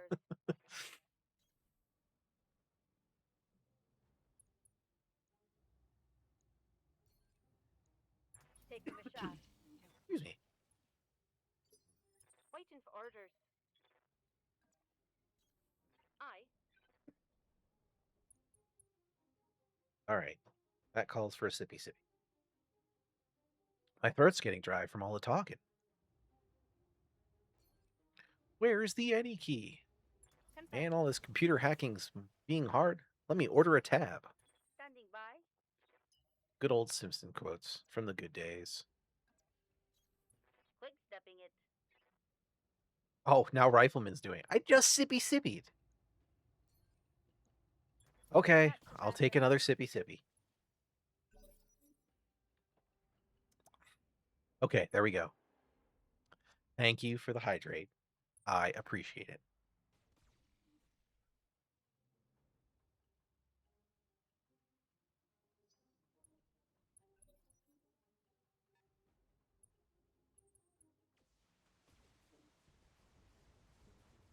Oh, man. It's been fun today. We've talked about a bunch of good stuff. I like it. Thank you for hanging out with me as always. It's been a fun time. Hopefully. Yeah, it's a flashpoint. It's only 4 megs. That's what got me.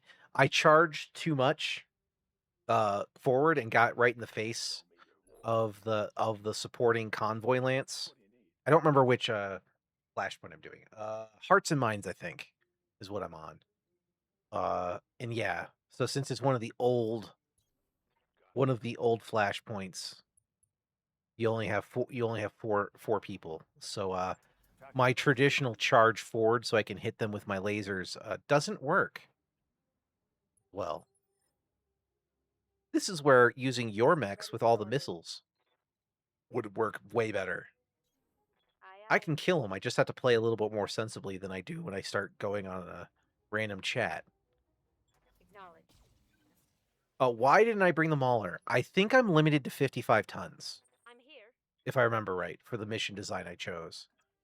There was 2 different options for this one, but yeah, the option I chose. So one of them, like, because if I remember right, for this one, there's a terrorist who's taking hostages. And so you have a choice where you have one choice where you can basically take, there's no drop tonnage limitations. And then the other one you do for whatever reasons. Primary It's target like taking damage. disregarding the contract versus following the contract. To be fair, I've done it a bunch of times, but I didn't, I haven't been paying full attention to the story on stream. I've considered that, Rifle. I've considered that. The only difference is that what I've been trying to do is or what I accepted as my doctrine is I have enough medium mechs. What I don't have are bigger boys. So if I'm gonna bring bigger boys to support, I want those to be the biggest missile boats I can bring with as many missiles as I can, right? Long term. I need way more ammo than what I've got in that Mauler right now, but it's what I could cram into it based on what I'm doing at the moment, right?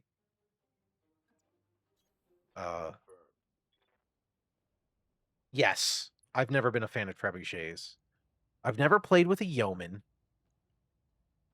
Longbows felt like bigger archers, but with different problems. But I also am not the expert Okay, this is where I need to be. You're a little too close. The rest of us need to focus on the convoy first so it doesn't get to destination. Which is annoying because I'd really like to take out those heavier, Engaging. annoying support people. Standing by. I need to play smart, so I can't completely charge. That is fighting against my nature, which is why I want to quickly take out the convoy Taking a shot. so I can run rings around those guys. But that means I have to minimize Waiting for damage to orders. myself, which is challenging for he who likes to shout out, "Witness me," and charge forth. Acknowledge. But I'd appreciate your insight. You really like the Archer, which is good to know. That is Are there what we any do. other decent chassis that you use before you get to Maulers that I should keep an eye out just to, like, on the heavier spectrum, right? I know the Mauler would be the high end, but like, are there any 70, 75 tonners that that you've dabbled with, even if you're not completely satisfied? I'm happy to do this conversion in chunks for sure. It's going to be a while before I can afford another Mauler 2K, for God's sakes, and I still need the stuff to cram into it. Yeah, I've seen Bombardiers. I haven't played with those either. All right. I mean, science. As long as it's not an Omni-Mech. Omni-Mechs are my bane. But that's just because I love to put gyros and up-engine things, right? Maybe up-engine them a little too hard. Waiting for orders. Now, that's a fair thing. I could move my... I could drop my engine from a 400 to like a 375 or something on that Mauler. That might give me some space to play with. But I mean, this is just the initial test, so I copy.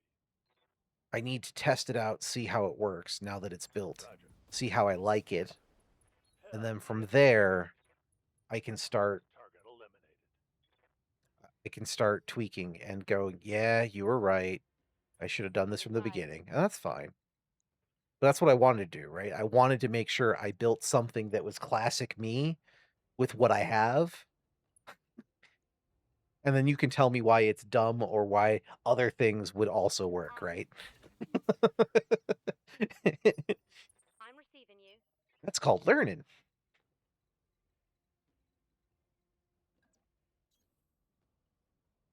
On LRM supports, I found that when coupled with C3I, +1 defense, ECM, and a 4.6 is more than enough.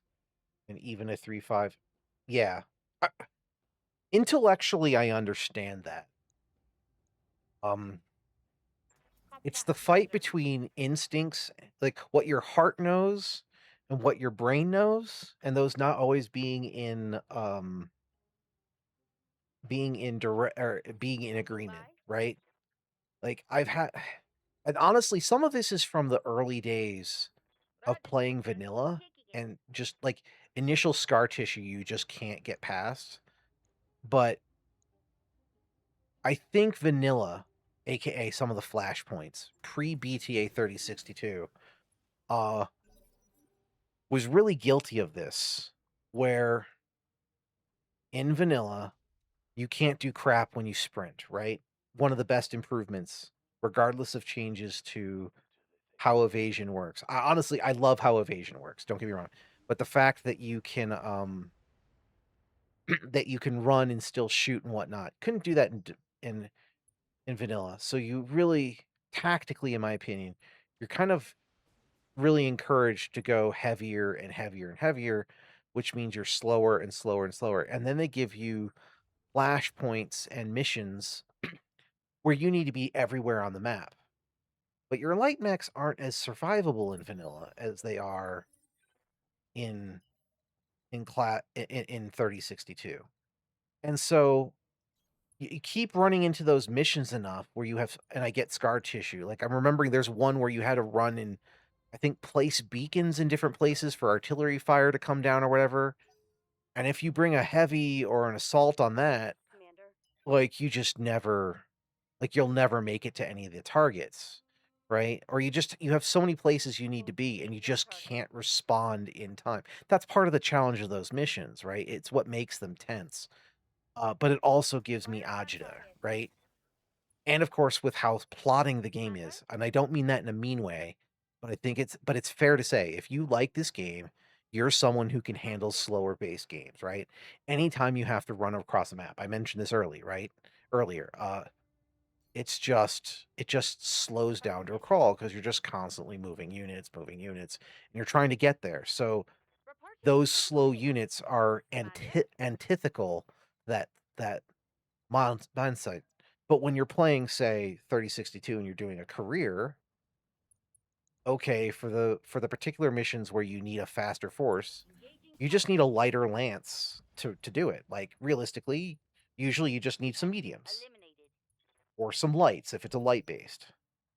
And in Vanilla you couldn't adjust the speed your assaults move at the speed of smell. Yes, you couldn't even up engine them so they move at the speed of uh say a spicy cat, aka skunk smell versus traditional spell, right?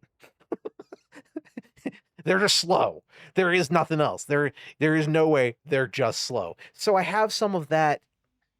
That also builds some of my thinking, right? Like I'm past that with hunchbacks. I just like hunchbacks. But but that's why I settled on I want at least a core of my force that plays into my natural play style of quick moving, fast, Give them everything they in want. your face juggernaut Yep. for their weight class style elements. But in a traditional campaign, I would be much more open to having either Gauss rifle sniper support, LRM boats much earlier in the campaign, et cetera, right? As part of the core. My main pilot's always going to be in some type of 4P or 7P because I'm damaged that way, which is fine. But you see where I'm coming from, right? That's where my trauma comes and why I'm always like, gotta up engine things like significantly. I don't like things being slow because those missions always have just given me that scar tissue in the past. I mean, trauma's overkill, but you know what I mean, right? Like it shaped my design ethos. And by doing this on stream and talking with someone else about it, besides just playing normally and just accepting things, it helps me realize I'm like, oh yeah, no, this is where it's coming from. Like I totally talking it out helps me realize, oh yeah, that's where my biases came from. Like I get it. I knew this on some level, but I've never really talked about it much, right? Because if I talked about Battletech with Zay and Nose, they just in general their eyes will cross. So having this as an outlet is fun. I can talk to my buddy Mal every once in a while, but unfortunately, real life gets in the way, and we don't always get to chat as much as we'd like, especially going down nerd rabbit holes on BattleTech. Agreed. My TD or that's Thunderbolt, right? Yeah, have a 280 engine mask, which says it has 4.6, but it gets 4.8 with mask and zippy, so it operates in the same EVA range and mobility as your other mediums. That makes sense. Yeah. I like the concept of mask, but I keep trying to put mask on my like super up engined designs versus something that's slower, right? But has more space because of the engine, whereas where I think mask would work better. And I don't think I've picked up a clan mask yet. I think I only have regular mask, so that would also help. But I think second revision I've already talked myself into just by thinking about this more now. I absolutely need to go down to maybe I'll try a 375 engine. Less light slots and tonnage. Yeah. Which is part of the challenge, right? The big boys can carry a lot of gear, but the more crap they can put on them, space becomes more and more of a premium. That's why I was thinking of putting 4 LRM 15s. But because I think it's fair to say regular LRMs versus clan LRMs, that's one of the most craziest differentials because like I think isn't like a regular LRM 20 like 15 pounds or 15 tons rather. I could be wrong. Maybe it's 8. But I know the regular an LRM 20 is like an LRM 20 is like what is it? Or for a clan is like 4. So that's a lot of room you save. 10-4. You know, I mean, maybe it's overkill. Maybe I go down to 4 LRM, or maybe I do 2 LRM 20s and an LRM 15 for now, and that saves me some space so I can get some more missiles in there. So I can have number of rounds before I run dry. LRM 20 is 10 tons. Okay. And then 4 for clan. Okay. Yeah. That's what I thought. Okay. That's a significant weight reduction, right? Like, I think Waiting for orders. I think ballistic, like say Gauss's and whatnot, that's Copy That's that. the one place where I feel like clan tech has not changed, doesn't change almost at all. Because I feel like a regular Gauss is 15 and like a clan is like 12. 10-4. And it's just, I understand that in general, other than weight, Gauss does everything amazing. Like, because it's great for sniping and I'm showing minor damage. 5 tons, 4 slots. Oh, maybe I inverted. Okay. Fair. But I love the Gausses on the Yellow Jackets, and I do not complain about their performance at all with only having one weapon. Since I use them as a single force, all 4 attack one thing. Pray for headshots when I'm trying to take a mech for salvage, or just raw destruction for keeping something out of action, making it unsteady, etc. But I'd really like support from the missiles to consistently knock over mechs so I can get the benefit of the called shots, right? Good to go.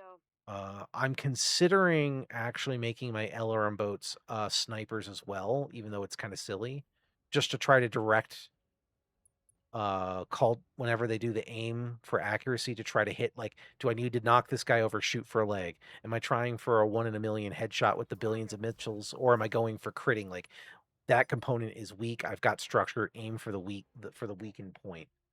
I'm kind of thinking of doing that too, because that's kind of their support thing. My armada of shiny and chrome 10-4. hunchbacks running around at 8 evasion, running circles around the enemy to Alright. distract them while the other people Come on, people. Let's make knock progress. things over, make them easier to kill, is This kind way, of the Commander. evolved ethos from the beginning of the Commander. campaign. We keep the hunchbacks, they're the core, but we support them with other things, right?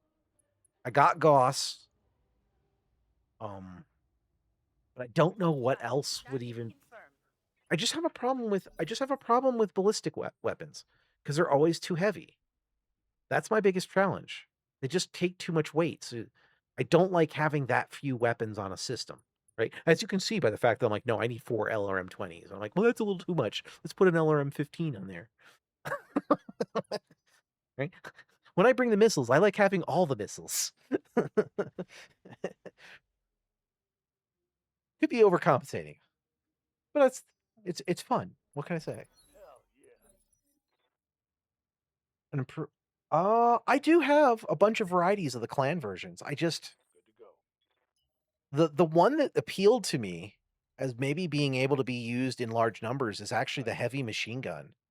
I think the heavy machine gun clan is only like only 3 tons. So like I could put 4 of those on a sucker, and I think they fire like 2 or 3 shots. I think. I mean, sure they're not the most damaging, but the damage is good. Orders. The whole point is to repeatedly hit things for stability damage, right? Which is the weakness of my current design. Move. Things aren't out of action until they're dead. It's really, I mean, I have to get lucky with a, oops, I don't need that right now. You're an easy hit. I have to get lucky with like an ammo explosion or luckily hitting a leg so that something falls over, right? That's the weakness of the sandpaper Waiting approach. for orders. Hey, Bitey. It's been a while. Nice to see you. Hope everything's been going well with you. Rifleman and I have been kind of going in the weeds, currently chatting about ballistic weapons and how I have problems fielding them. All right. Since you were last here, the Hunchback Horde has grown. That's the quick summary. I'm doing a flashpoint right now, so I only have 4 units. You like the AC5 for ammo? CL plus frag or precision plus heap? Now you're getting into different ammo types. You know, that's my bane. Waiting for orders. Not that there's anything wrong with that. It's something I need to be better at trying, right? Variety. Yeah. Yeah, I got you. 10-4. So my Hunchback 2G I had a couple of lasers of some type, and I think it had a UAC5. You're looking at playing either Alpha Strike or Classic Battletech, and you got a dog. Aw. I know I'm more of a cat person, but I am an animal person. So I hope the puppers is amazing. Just because they're not my spirit animal doesn't mean I'm not an animal person. So I do believe in their companionship, and to get a little serious, and then we'll go back to the silliness. Aye, aye. I cannot imagine a life without them, despite their shorter lifespans. Going full throttle. Treasure every moment that they're with you, because they're magical and they can really help keep you out of the dark times and make the light times even lighter. Okay, now we're done. Now we're done with the sappiness. But good on you. Enjoy the dog, or enjoy the puppy, or bigger if you did not get a puppy. I recognize Alpha Strike, but I don't know why. Just so you know, Bitey, we're now at about 900 days left of this campaign. So I'm thinking this campaign's going to, or career, I think it's going to wrap up probably in the next week or so, would be my anticipation. After that, Aye. I'm probably going to check out Phantom Brigade 2.0 Got it. No shooting, just as running. another mech game. I don't think Rifleman's seen it, so it'll be interesting to see what his take on, as well as we both learn 2.0 together, because I'm just going to start a career. Oh, you finished your career? Yeah. Well, I mean, I did something. This is kind of what Rifleman and I have been talking back and forth. So I know I have a very basic combat doctrine I'm here. for this playthrough on on stream, Roger, skipper. and Kicking it. not only is it a very special combat doctrine, Target I locked. say that loosely. Mech warrior. Also, it's over the top, but it was Standing by. me learning a little bit about different elements and giving myself a cool goal for a hey, not scoring not low is an important thing. Target locked. But like I did something that I knew I could do reasonably on stream, right? This doesn't take a lot of thought, except for this mission, which I charged forward with only 4 units right into their guns. And it played out how taking a bunch of hunchbacks versus an opponent normally plays out, aka I was about to start losing components. So I'm like, no, let's do this properly. So I've been playing more appropriately and skirmishy. But it's a flashpoint, so I'm forced to only take 4 units, right? But Yes, commander. I'm evolving the combat doctrine, because I mean I've got way more hunchbacks than I'll ever need. On the I've move. not successfully got a 7P this playthrough, which makes me sad. There's still a chance that I might pick one up, but it's unlikely based on what I'm going to be doing for the remainder of this career. Hostile eliminated. But what I'm doing is I'm learning a little bit to do things like learning a little bit from Rifleman's combat doctrine is kind of what I've been doing. Oh, hold on a second. Respond. Thank you. So like I did pick up a Mauler 2K, Mission and successful. Rifleman asked me a very good question. Why didn't you bring that to this fight, since you can only take 4? I'm like, well, the version of this flashpoint limited me to 55 tons, so I had to take my hunchbacks. Just here's some background, but I'm learning how I'm trying to get back past some of my crutches. So that's some of the things we're talking about, right? Like I've learned that I have a propensity to over up engine some of my units, because I don't like the small crawl speed from vanilla for some missions where you have to be everywhere and the slow mechs get really punished. I believe the way Rifleman said earlier is they move at the speed of smell. I really like that phrase. It is perfectly uh giving you the right visuals of how terrible they are, right? Ooh, cargo compartments. I'll take some cargo compartments. Those are always fun. And then what can I take for salvage? Let's build out. I could take a Jägermark. That would put me at 2 parts. Sure, we'll do that. Why not? Let's see what else we get. Uh-huh. Uh-huh. 2 parts of an Axeman. Cool, cool, cool. I don't need this inner world crap. Ooh, an MM. Is there a clan MML9? Out of curiosity. I'll ask. I can sell it later. I don't remember. No? Okay, good. Kind of had a feeling there wasn't. So I'll save that. The things that don't have a direct analogy analog, I keep, but in general, I sell off a bunch of that stuff. What you do is you build hot cold lances with a few jump capable so you can do transport missions. Yeah, that's fair. That's one of the weaknesses of my current design ethos because the Hunchback is not a platform that is conducive to putting jump jets on it, even though it's capable of having them.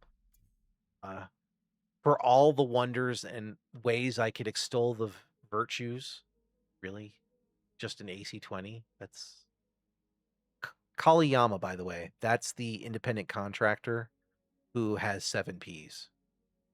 Random fun fact. Anyway, okay, that's a bunch of, I mean, not trash, but it a bunch of gubbins I didn't need.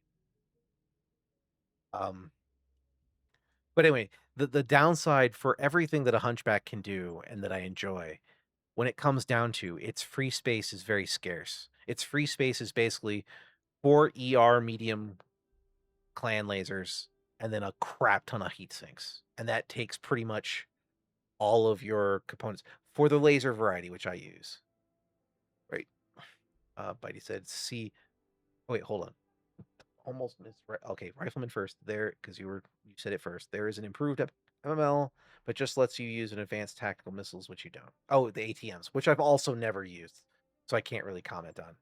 Again, LRMs, maybe Artemis 4. That's as much as I've done there. And see, a Hunchback with an AC 1020 would be really good for a moon environment, but not a jungle. Yeah, sure. The Swayback is a popular model for people who are not crazy like me. Okay. I won't let City ruin our hard-won reputation with House Kurita. We're going to find a coup ourselves. Period. We say, stay with the and force no to pay it up. Real, we can take down the real, or do we make pay us what she owes at gunpoint? Uh-huh. Great. It's supposed to be hearts and minds. Where it is.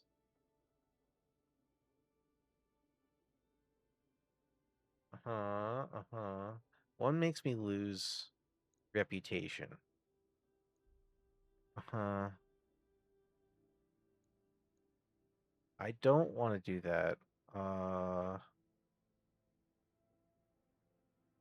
Pay you for the work you've already done. We get paid for work. I say we go with.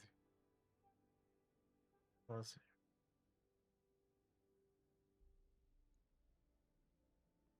You know what? I'm just gonna keep doing it for no pay. That's fine. It's fine. I'm a true mercenary. I skim. We're gonna do that. Yes. I mean, that's why I build my mechs to be net neutral, bitey, just in general. Because I will have more guns to bear on a hot world than your average user because I'm already running neutral. On a cold biome, I can push it and use extra things. Or well, heat. I would love to be heat negative, and sometimes I am, but that comes down to how much space, right?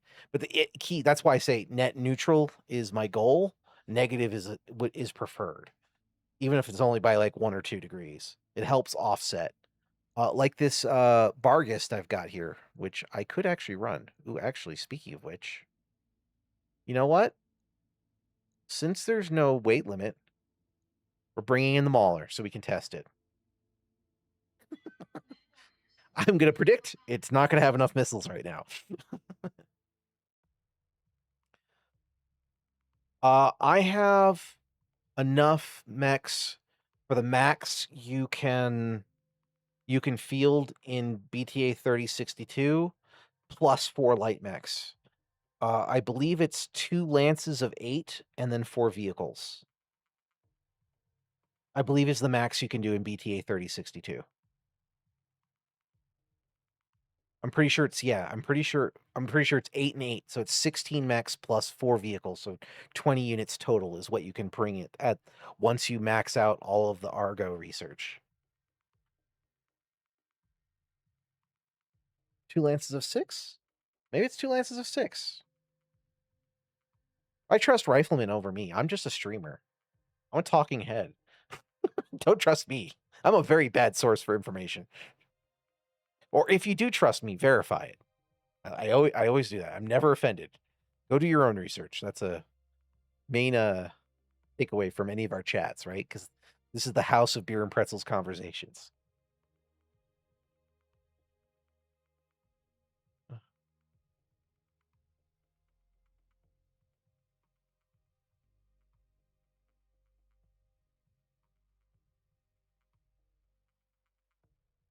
One second.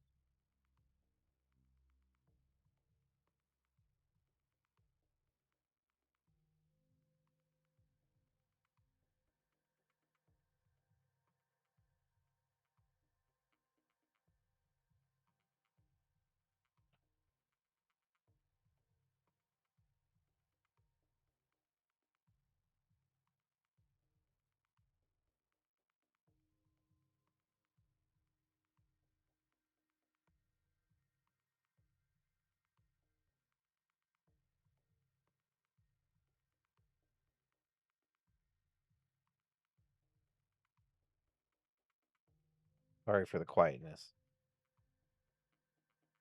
Doing a little bit of the business crap in the background. Not super exciting. All right, sorry, back to it. Basically lets you bring 4 mech lances. Okay, fair. That's with all the drop upgrades on the Argo. Okay, like I said, I trust you. I have to be sitting at the menu to count it. I knew it was somewhere in the 6 to 8 range. But more than that, my brain was like, banana?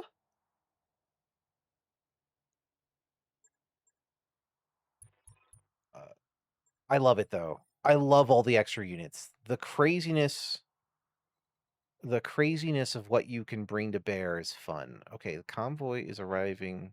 We need to stop them from going there. That's where they're coming from. So Move into position. right now we charge ahead. And then once we have eyes, we then need to play the dodge around game.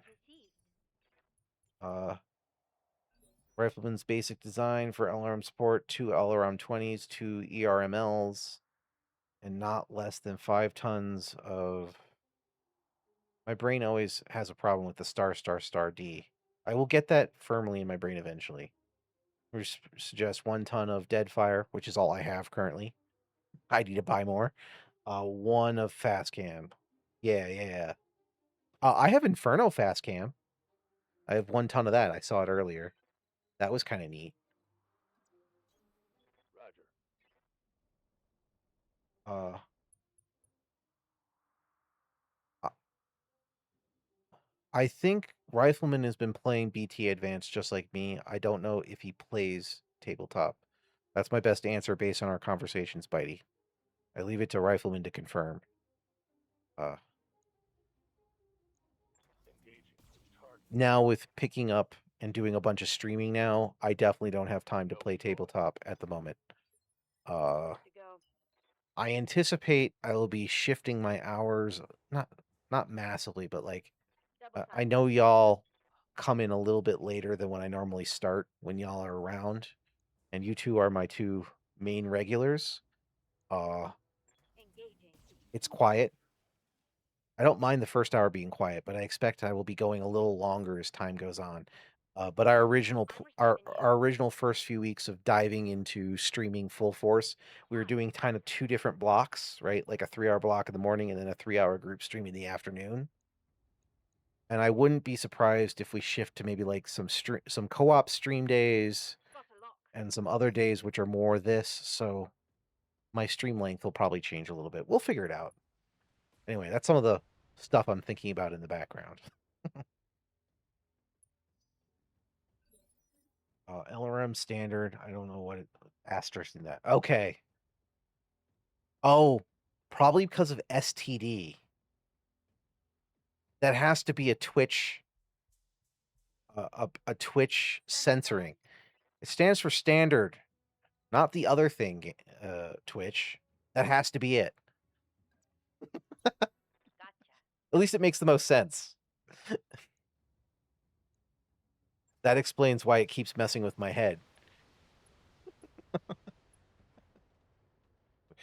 We learn all the ins and outs together.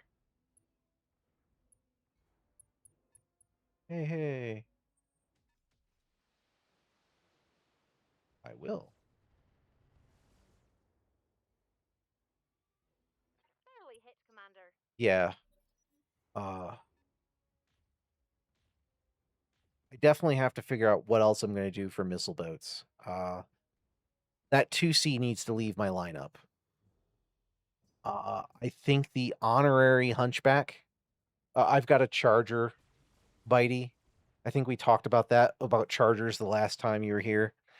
Mess them up. It is definitely it's an 80-ton hunchback is a very good way to think about it. That's designed for charging up in a low-end assault mech All right. and just punch people in the face. I don't do a lot of punching because punching is good for dealing with light mechs in the early game. As much as I am crazy and I charge forward, I don't necessarily charge that forward. But I do punch occasionally. Sometimes it's a good way For orders. to basically set up a mech for pummeling by everybody else. At least when you have my kind of crazy combat doctrine. I mean, if you're like our good buddy Rifleman over there, you just use LRMs to knock people to the floor and strip their evasion. That's the smart way to do it. I do it the hard way right now. Standing by. But I have taken a preponderance of Hunchback 4Ps as my core of my combat style, right? Aye.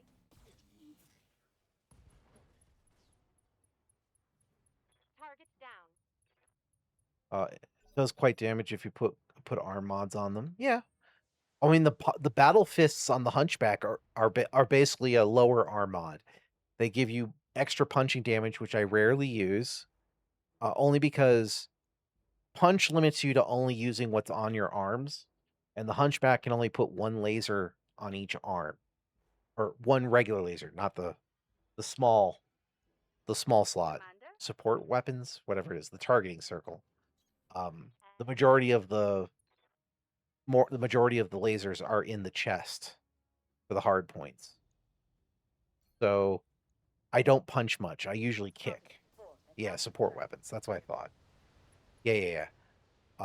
Although there's some cool support weapons I found in this mod that I've never seen before, or let me rephrase, Got a lock on me. I've never thought about before. And they give me ideas for some cursed mech designs for, say, early in a career. And actually, I have a fire starter that I could use them on. So one, and I have used a couple of these. My problem is ammo. There's a thing called an AP Gauss, which is an anti-personnel Gauss. It's a support weapon. It does like 18 damage, but it does less damage versus mechs. It's meant for like destroying elementals, but it does like 18 points of damage for only like 5 heat, and they're half a ton each. Folding. So like on a fire starter, which has a crap load of support hard points, even if it's not only doing 15 damage as opposed to 18 damage. Oh, no worries, Rifleman. Work first. On my way. Double time.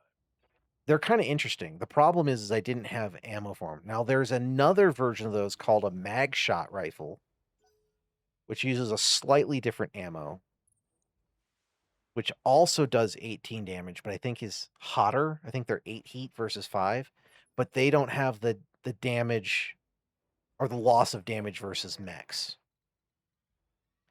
I finally have enough ammo to play with the AP Gauss ones, but I don't have the ammo to try with the other rifles. They're neat, Waiting for orders. but I haven't gone out of my way to acquire them. Right? I saw them. I'm like, hey, these are neat. I should play with these. Oh, I don't have the ammo, but I've got tons of the weapons, but no ammo for them. Right? Let's go. So they're interesting, and I want to play with them more on the right chassis, but it's not.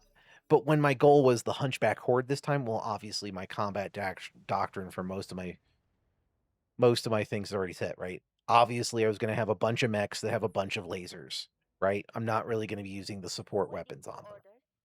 But there's something it's something I want to play with more in, say, a future career now that I've identified them as something that's interesting. So I might go down a rabbit hole of researching where I could basically get the weapons and ammo easily. I'm sure there's a factory world somewhere where I could pick them up. Or maybe fight a certain weight class of clanners or something will do it, right? Like, it's that type of research, and I can go down that rabbit hole if I decide I want to play with them in a significant quantity. And I probably will at some point. Like I said, I think it would be really fun to outfit a fire starter with those and just make people cry. So it's on the list of things to play with. But right now, the goal for this, the end half of this. Well, actually, let me back up. So one of the things Rifleman pointed out to me, he found a new vehicle that I now love as my favorite vehicle. It's community content for BTA 3062. So you can only get it on Max Dustball, which is like 50, 60 days out past the edge of the western side of the inner sphere. Or it's just way out there. So it's a massive time commitment to go out there to get it. That is where Bloody Doves and the modders have basically put all of the probably what we'll determine as super efficient, overpowered community content that you can buy is on that planet. And one of the vehicles they have there are these tiny little 30-ton helicopters called Yellow Jackets. Target confirmed. And all they have is a Gauss rifle. That's it. That's all they got. And they start slow. Like, at best, they can move far enough to get 5 evasion in the first turn. But their speed speeds up as they go. And I think they have an internal combustion engine. So, like, I have not used them on a Martian biome yet, but supposedly, like, on a Martian or lunar biome, like one of those, they get no speed whatsoever. Like, they can move like 1 hex. They're dangerous. But if you keep them in the back line, as I've been playing with them, I basically have made them all snipers. So they have called shot mastery. And they basically, they take pot shots. They hit things with a Gauss rifle. And then they take every so often they'll take a turn where they all try to call headshots to try to basically get full mech salvage, and it's fantastic. It's something I was missing, and I was getting sick of using artillery. So they were a fantastic find, thanks to Rifleman. And then Rifleman said, "No, I do not play tabletop, but would love to. But where I live, it's niche, and it's 45 minutes to anywhere where there might be any kind of following. So I play BTA as close as it is." Yeah, I'm with you, man. I'm sure there are some stores in my greater area which do Battletech, but it falls into the same category with Games Workshop for me personally right now, and that is the games just take too freaking long, and I don't have the time in my life right now to drive to a store and for the time it takes for a match. Even if the game, I mean, for better or worse, this automates a lot of stuff, right? So for my current life case, this ends up being a little better. Barely hit, Commander. Okay, I'm using that mauler like it's a hunchback, and that's a problem. I need it to get far, far away because it is getting focus Aye, fired aye. on. This is a problem. Uh, that is a Tath problem of doctrine and forgetting that I brought one while we're chatting, Commander? and I will fix it. Hopefully in a second. All right. Hey man. So I had some family that I visited in either Idaho or Iowa when I was in Copy that, Commander. middle school or something. And going back to old Simpsons memes, we were actually given directions in rods. And there were places that had no name, or like roads that had no names. And there was a lot of corn. And the highlight of that trip for me was that some of my one of my family had a Model T replica, and that thing was cool as hell to ride around in all those like nice quiet roads where there was very little traffic, as in almost none. So Acknowledged. I get you, man. Yeah, keeping there, it has armor to deal with getting shot, but it isn't designed for it. Agreed. I did not do that. I moved it too far close. You've been doing some digging, but I think classic BT is easy to find a game. There's a community-run game called Mega Mac. I've Tex talks Battletech, and they're great in the Greater Black Pants Legion Systems holding. society has talked a lot about Mega Mech. I think they've done a couple of tournaments which have been on Holding. on their community Twitch channel in the past, and then ends up in their repository on YouTube. I haven't watched it too closely, but I think I listened to one of them at one point. Mega Mech definitely seems like an ideal, but you still need to have someone else who will play the game with you. And my challenge is my close circle. My buddy Malintent Yes, would be the one who also streams, who would do that, but his day job keeps him very busy, and then he spends a lot of his extra time uh basically doing his streams on the weekend. He makes time for friends, don't get me wrong. I think we're gonna have lunch this weekend, actually. I need to check with him Commander. when we get a little closer to the weekend to see if we still have time to do that. But the takeaway is we don't have a lot of chances to actually where we get in. Although I bet he'd be interested in trying it out at some point if we could like plan it enough days in advance. Yes, Commander. Mega Mech looks good. One of the big advantages of this game, and to a lesser extent, although I don't like the action as much, with yet another mech lab for Mech Warrior Mercenaries mod. All right.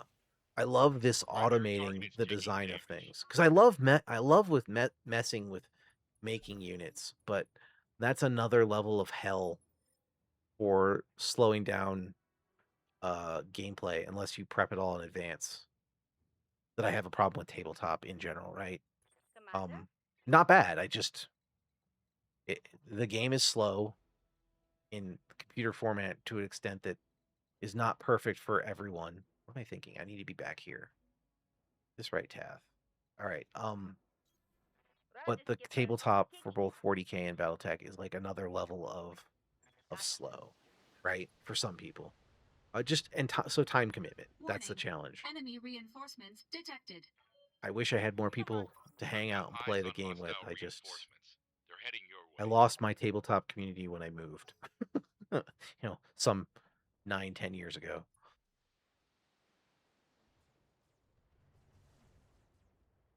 Yeah. I love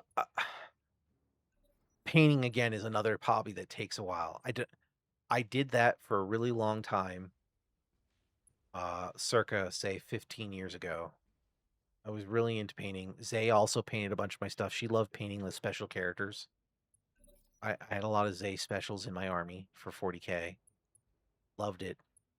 Show me your But core. as life has advanced and things have changed, I haven't had as much time to do so.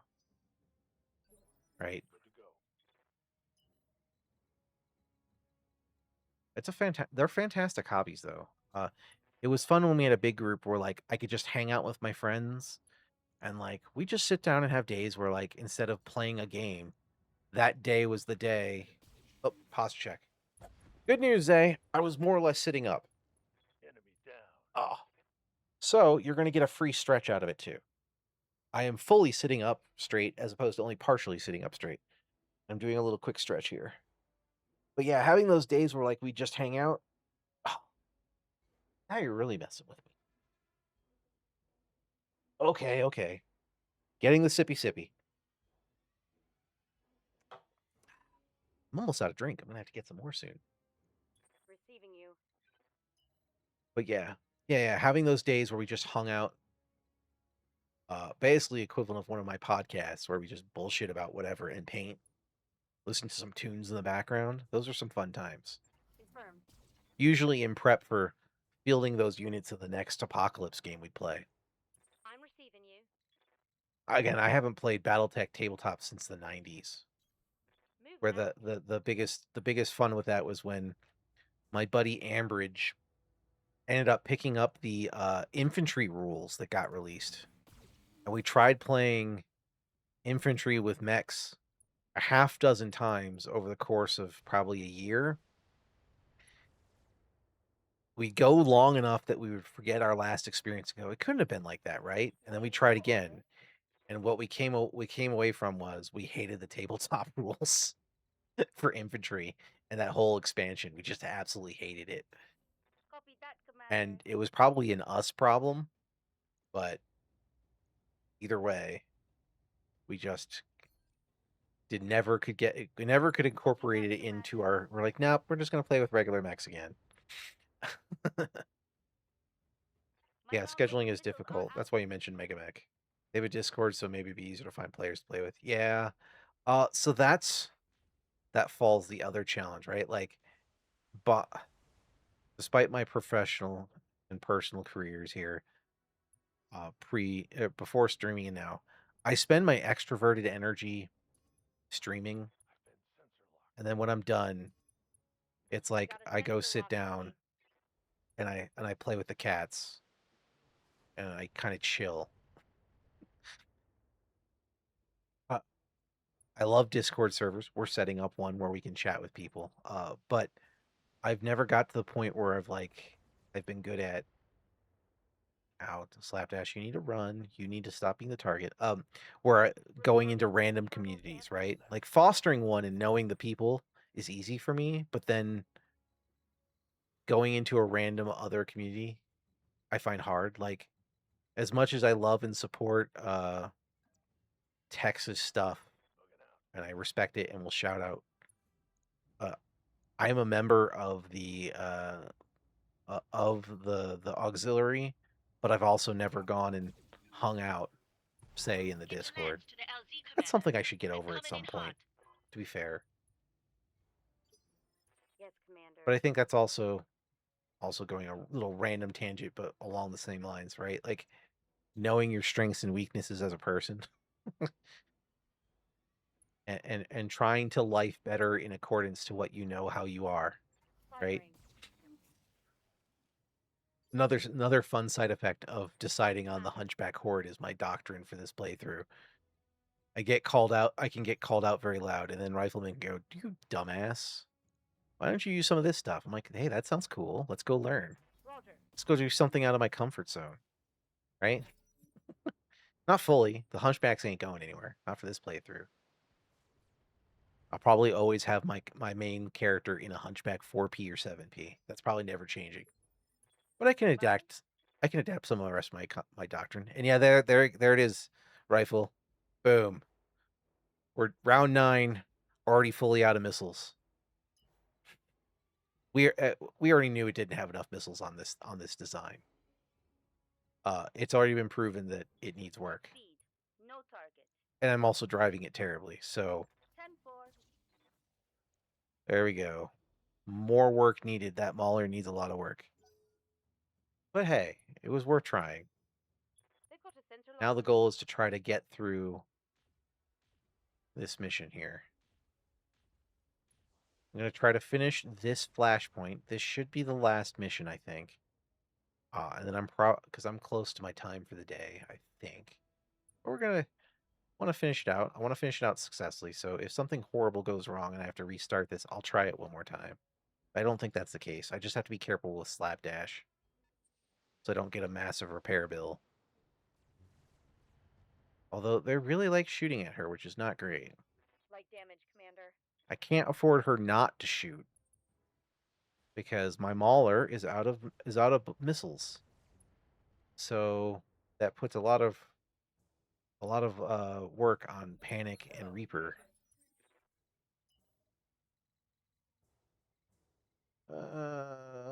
Where can I get? Okay, there. I get a shot. Got it. Ideally, you. Okay, the longbow is stuck. Good. Engaging target. Maybe I can blast it before it missiles me to death. Uh-huh. No shooting. Who do I got? Running. See what the Got it. best if you ever do dive into Megamech Bitey, you got to let me know what your firsthand experience is from playing it. Because I'd love to know how well it automates things, how much more efficient it makes the game. I would love to know. Roger, Skipper. I should try it at some point. I just know myself it's going to be a while before I convince Mal to do it, which is the way I'm likely to actually do it. Right? Engaging target. Trying to take out that longbow. Not going well. Commander? Yeah. Panic, you are in a really bad place with no more missiles and being heavily damaged. But you do have a little bit of damage left. I mean, it should. Like, just the fact of having a GUI for building the unit should be beneficial. How friendly it is to finding stuff and building stuff, I doubt it's going to be as nice as, say, the GUI for this game, right? Oh, that's great. Yeah, any of those little things will make it better. That's great. I mean, automating dice rolls and whatever, that's all fantastic. That lets you make the slowdown be the chatting between turns versus anything else. Ooh, what's the Humble Bundle deal, Rifleman? Would you please stop attacking Slapdash? Please and thank you. Show me your war face. This is being a extreme problem. We want you to attack these guys. Moving fast. Need to drop that stability damage. Where is he? Good. That longbow needs to go because it keeps targeting my mechs that have taken a problem and a proper beating. Can I get... Yes. Okay, that's good. Being in the forest will lower the damage output. Or input, Engaging I guess, target. in this case, to me. Commander? Okay, great. Maybe you going 6 evasion will help them attack you. Oh, 25 books for our Battletech RPG and Alpha Strike. Cool. 10-4.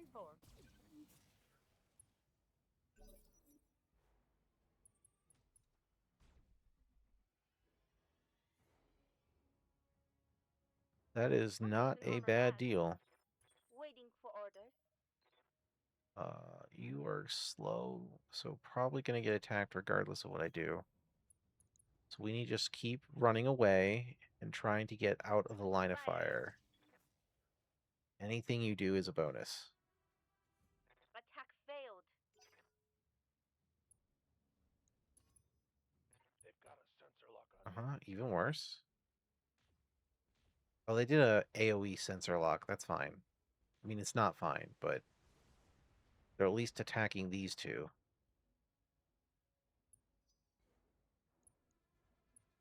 I don't like that they have the ridgeline on me. I don't really have a choice in that matter, though. I mean, I suppose I could run for the evac zone. I could have done that.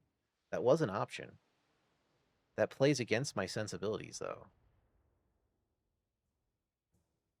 Light damage. Holding firm. I feel like if I can take out that longbow, this will get much easier. Not that I'm normally scared of a longbow. I just need to get rid of the extra missile attacks. Give 'em everything you've got. Okay, so what do we got? Oh, there we go. Going full throttle. Hedge our bets. Still moving fast.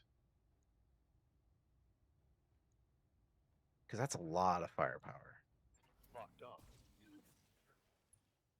Good to go. My best bet might actually be running for the... Aye, aye. This is going to be risky. But I'll have overlapping... Firing on target. AMS is firing off. I could just Standing kill by. that bloody freaking longbow. Confirmed. Get rid of its missiles. It brought enough. I did not. Confirmed. There we go. Still not down. Critical hit, Commander. Focus firing is the only way I'm surviving this. And it's going to take like 4 turns, I think, for that mauler to get over here. So Standing by. I'm going to have to back off for a little bit. Uh-huh, uh-huh, uh-huh. Yeah. Yeah, yeah. Copy that, Commander. I'll be right back, Bio. If you're gone when I get back, catch you tomorrow. Something Okay, good. cool, dude. Well, we'll see how this... I mean, this is being a rough mission. I'm just trying to survive with minimal cost, right? You're looking to buy, Bitey, you're looking to buy the Davian Force book? Hey, that gets Rifleman's attention. He's the pro Davion. I like Davion, to be clear, but I'm not. I am faction, not quite agnostic, but I am more willing to work for whoever pays than Rifleman's combat or I guess mission criteria in these games. So missing a rifleman.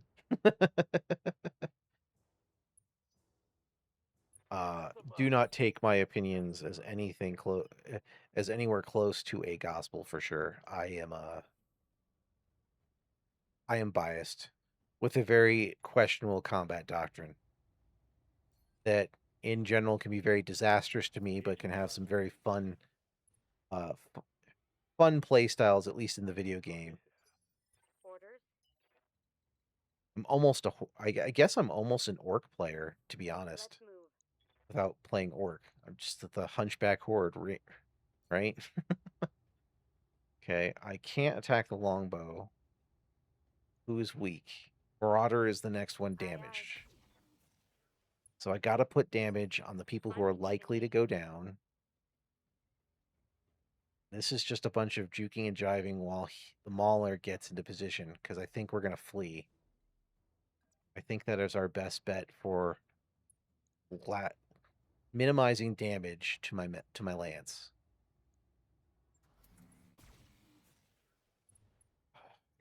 Okay, I got rid of some LRMs. That's great. Critical hit. Hey, no worries. Welcome back. Told you probably had a round or two before this mission would end. I'm trying my best. I think I should be able to move the rest onto the escape thing as long as no one gets destroyed.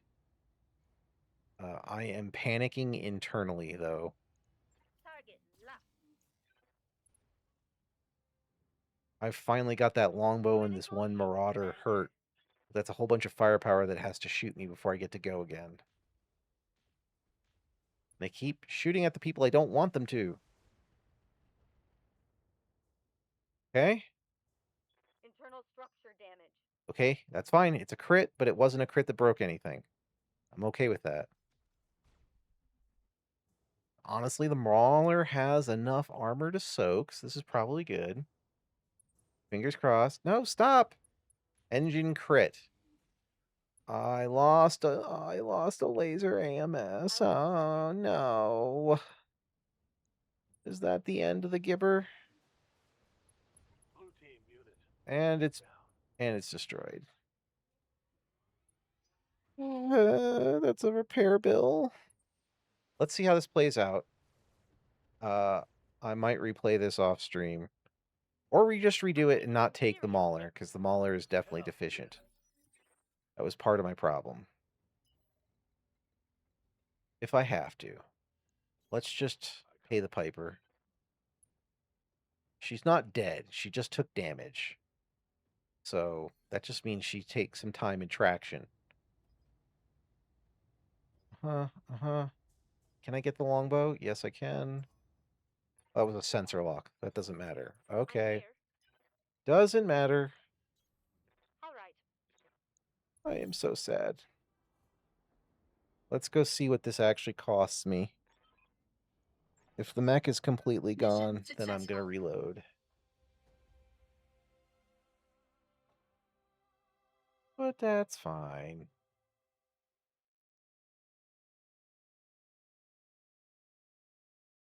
That's how I roll. Verdict is...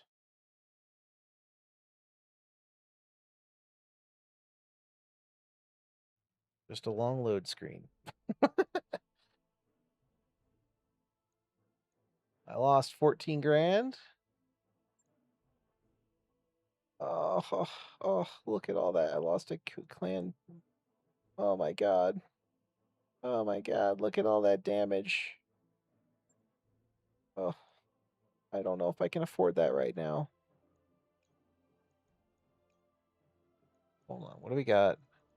We got cargo compartments. We're going to take the cargo compartments. Then we're going to cry. Uh-huh. Guardian ECM, yeah, sure. Great. What do we got?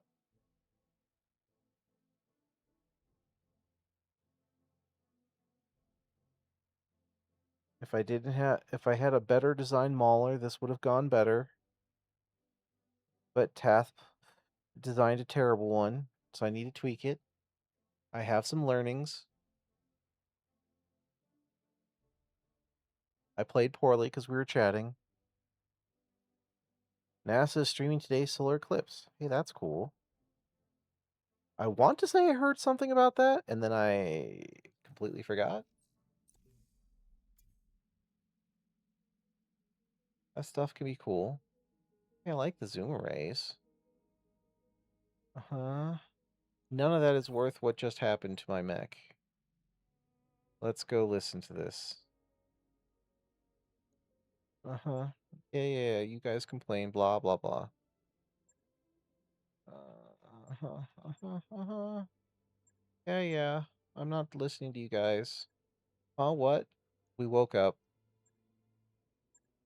Hey, we got paid. Ooh, more bonus rewards. Anything interesting? I bet it's not going to make up for the cost. Defense, that's not a bad one, just not one I use. Hand alpha, more punch damage. Royal catapult parts. 1 million C-bills. Uh-huh, cool. Okay, let's go look in sorrow. As I cry at the end of the stream. Let's look. Okay, refit this hunchback. Yeah, remember all that stuff you had? Yeah, it doesn't exist.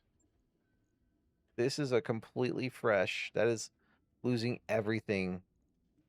Oh god. That is a totally destroyed mech. Okay. That's it. We're calling it. I'm gonna cry. Thanks for joining, guys. Uh I don't have it in my heart right now. We were close to time. I would have gone a little longer. That's kind of heartbreaking. But it's fine. We learned a valuable lesson, and that is uh I did not build a good Mauler. Rifleman, you're much smarter. But I knew that it was low on missiles. I didn't think it was that low. Or rather, I knew it was that low, but I wasn't thinking about it. We needed to test it. Uh, I need to have a better design philosophy before it's fielded again. So maybe I'll refit it before tomorrow's stream. Yes, I had a lot of launchers on ammo death. What my plan is, I might lower the engine from a 400. I'm going to take off one LRM 20. So maybe 2 clan LRM 20s and an LRM 15 clan. Use that space for more ammo depth. And then play with it some more. We may not, I mean, I don't think I'm going to play with it off stream, but you know what I mean? I'm going to try to get that set up for tomorrow. In the meantime, what we're going to do is I am going to go raid my friend Nose, who started a little while ago. Uh, Folks, I really appreciate you watching and supporting. Uh, I look forward to being able to make the official announcement that that I'm officially partner or not partner. Forget that. That's like a I mean affiliate. The lower rank one. Uh, then we'll see where this journey continues to take me. Bitey, it was really good to see you again, man. Yeah, affiliate. I just misphrased. Looks like Nose is going to be playing some Liza P. I think he finished. Well, I know he finished Beasts of Reincarnation yesterday. Tomorrow we'll do some more same bat time. We'll be doing some more Battletech. We're going to continue to finish off this career. Like I said, I expect that to go through next week. Afterwards, probably a little bit of Phantom Brigade. And once we've had our fill of, as the group of us have had our fill of Phantom Brigade, we'll figure out what we do. Maybe we'll do another Battletech career if nothing else calls to me. Maybe something else. Maybe I'll do a couple of one shots of things in between as we decide. But that's a little bit of a future problem or a future challenge. And transparently what's been going. Thanks for coming and we'll see you soon. Bye.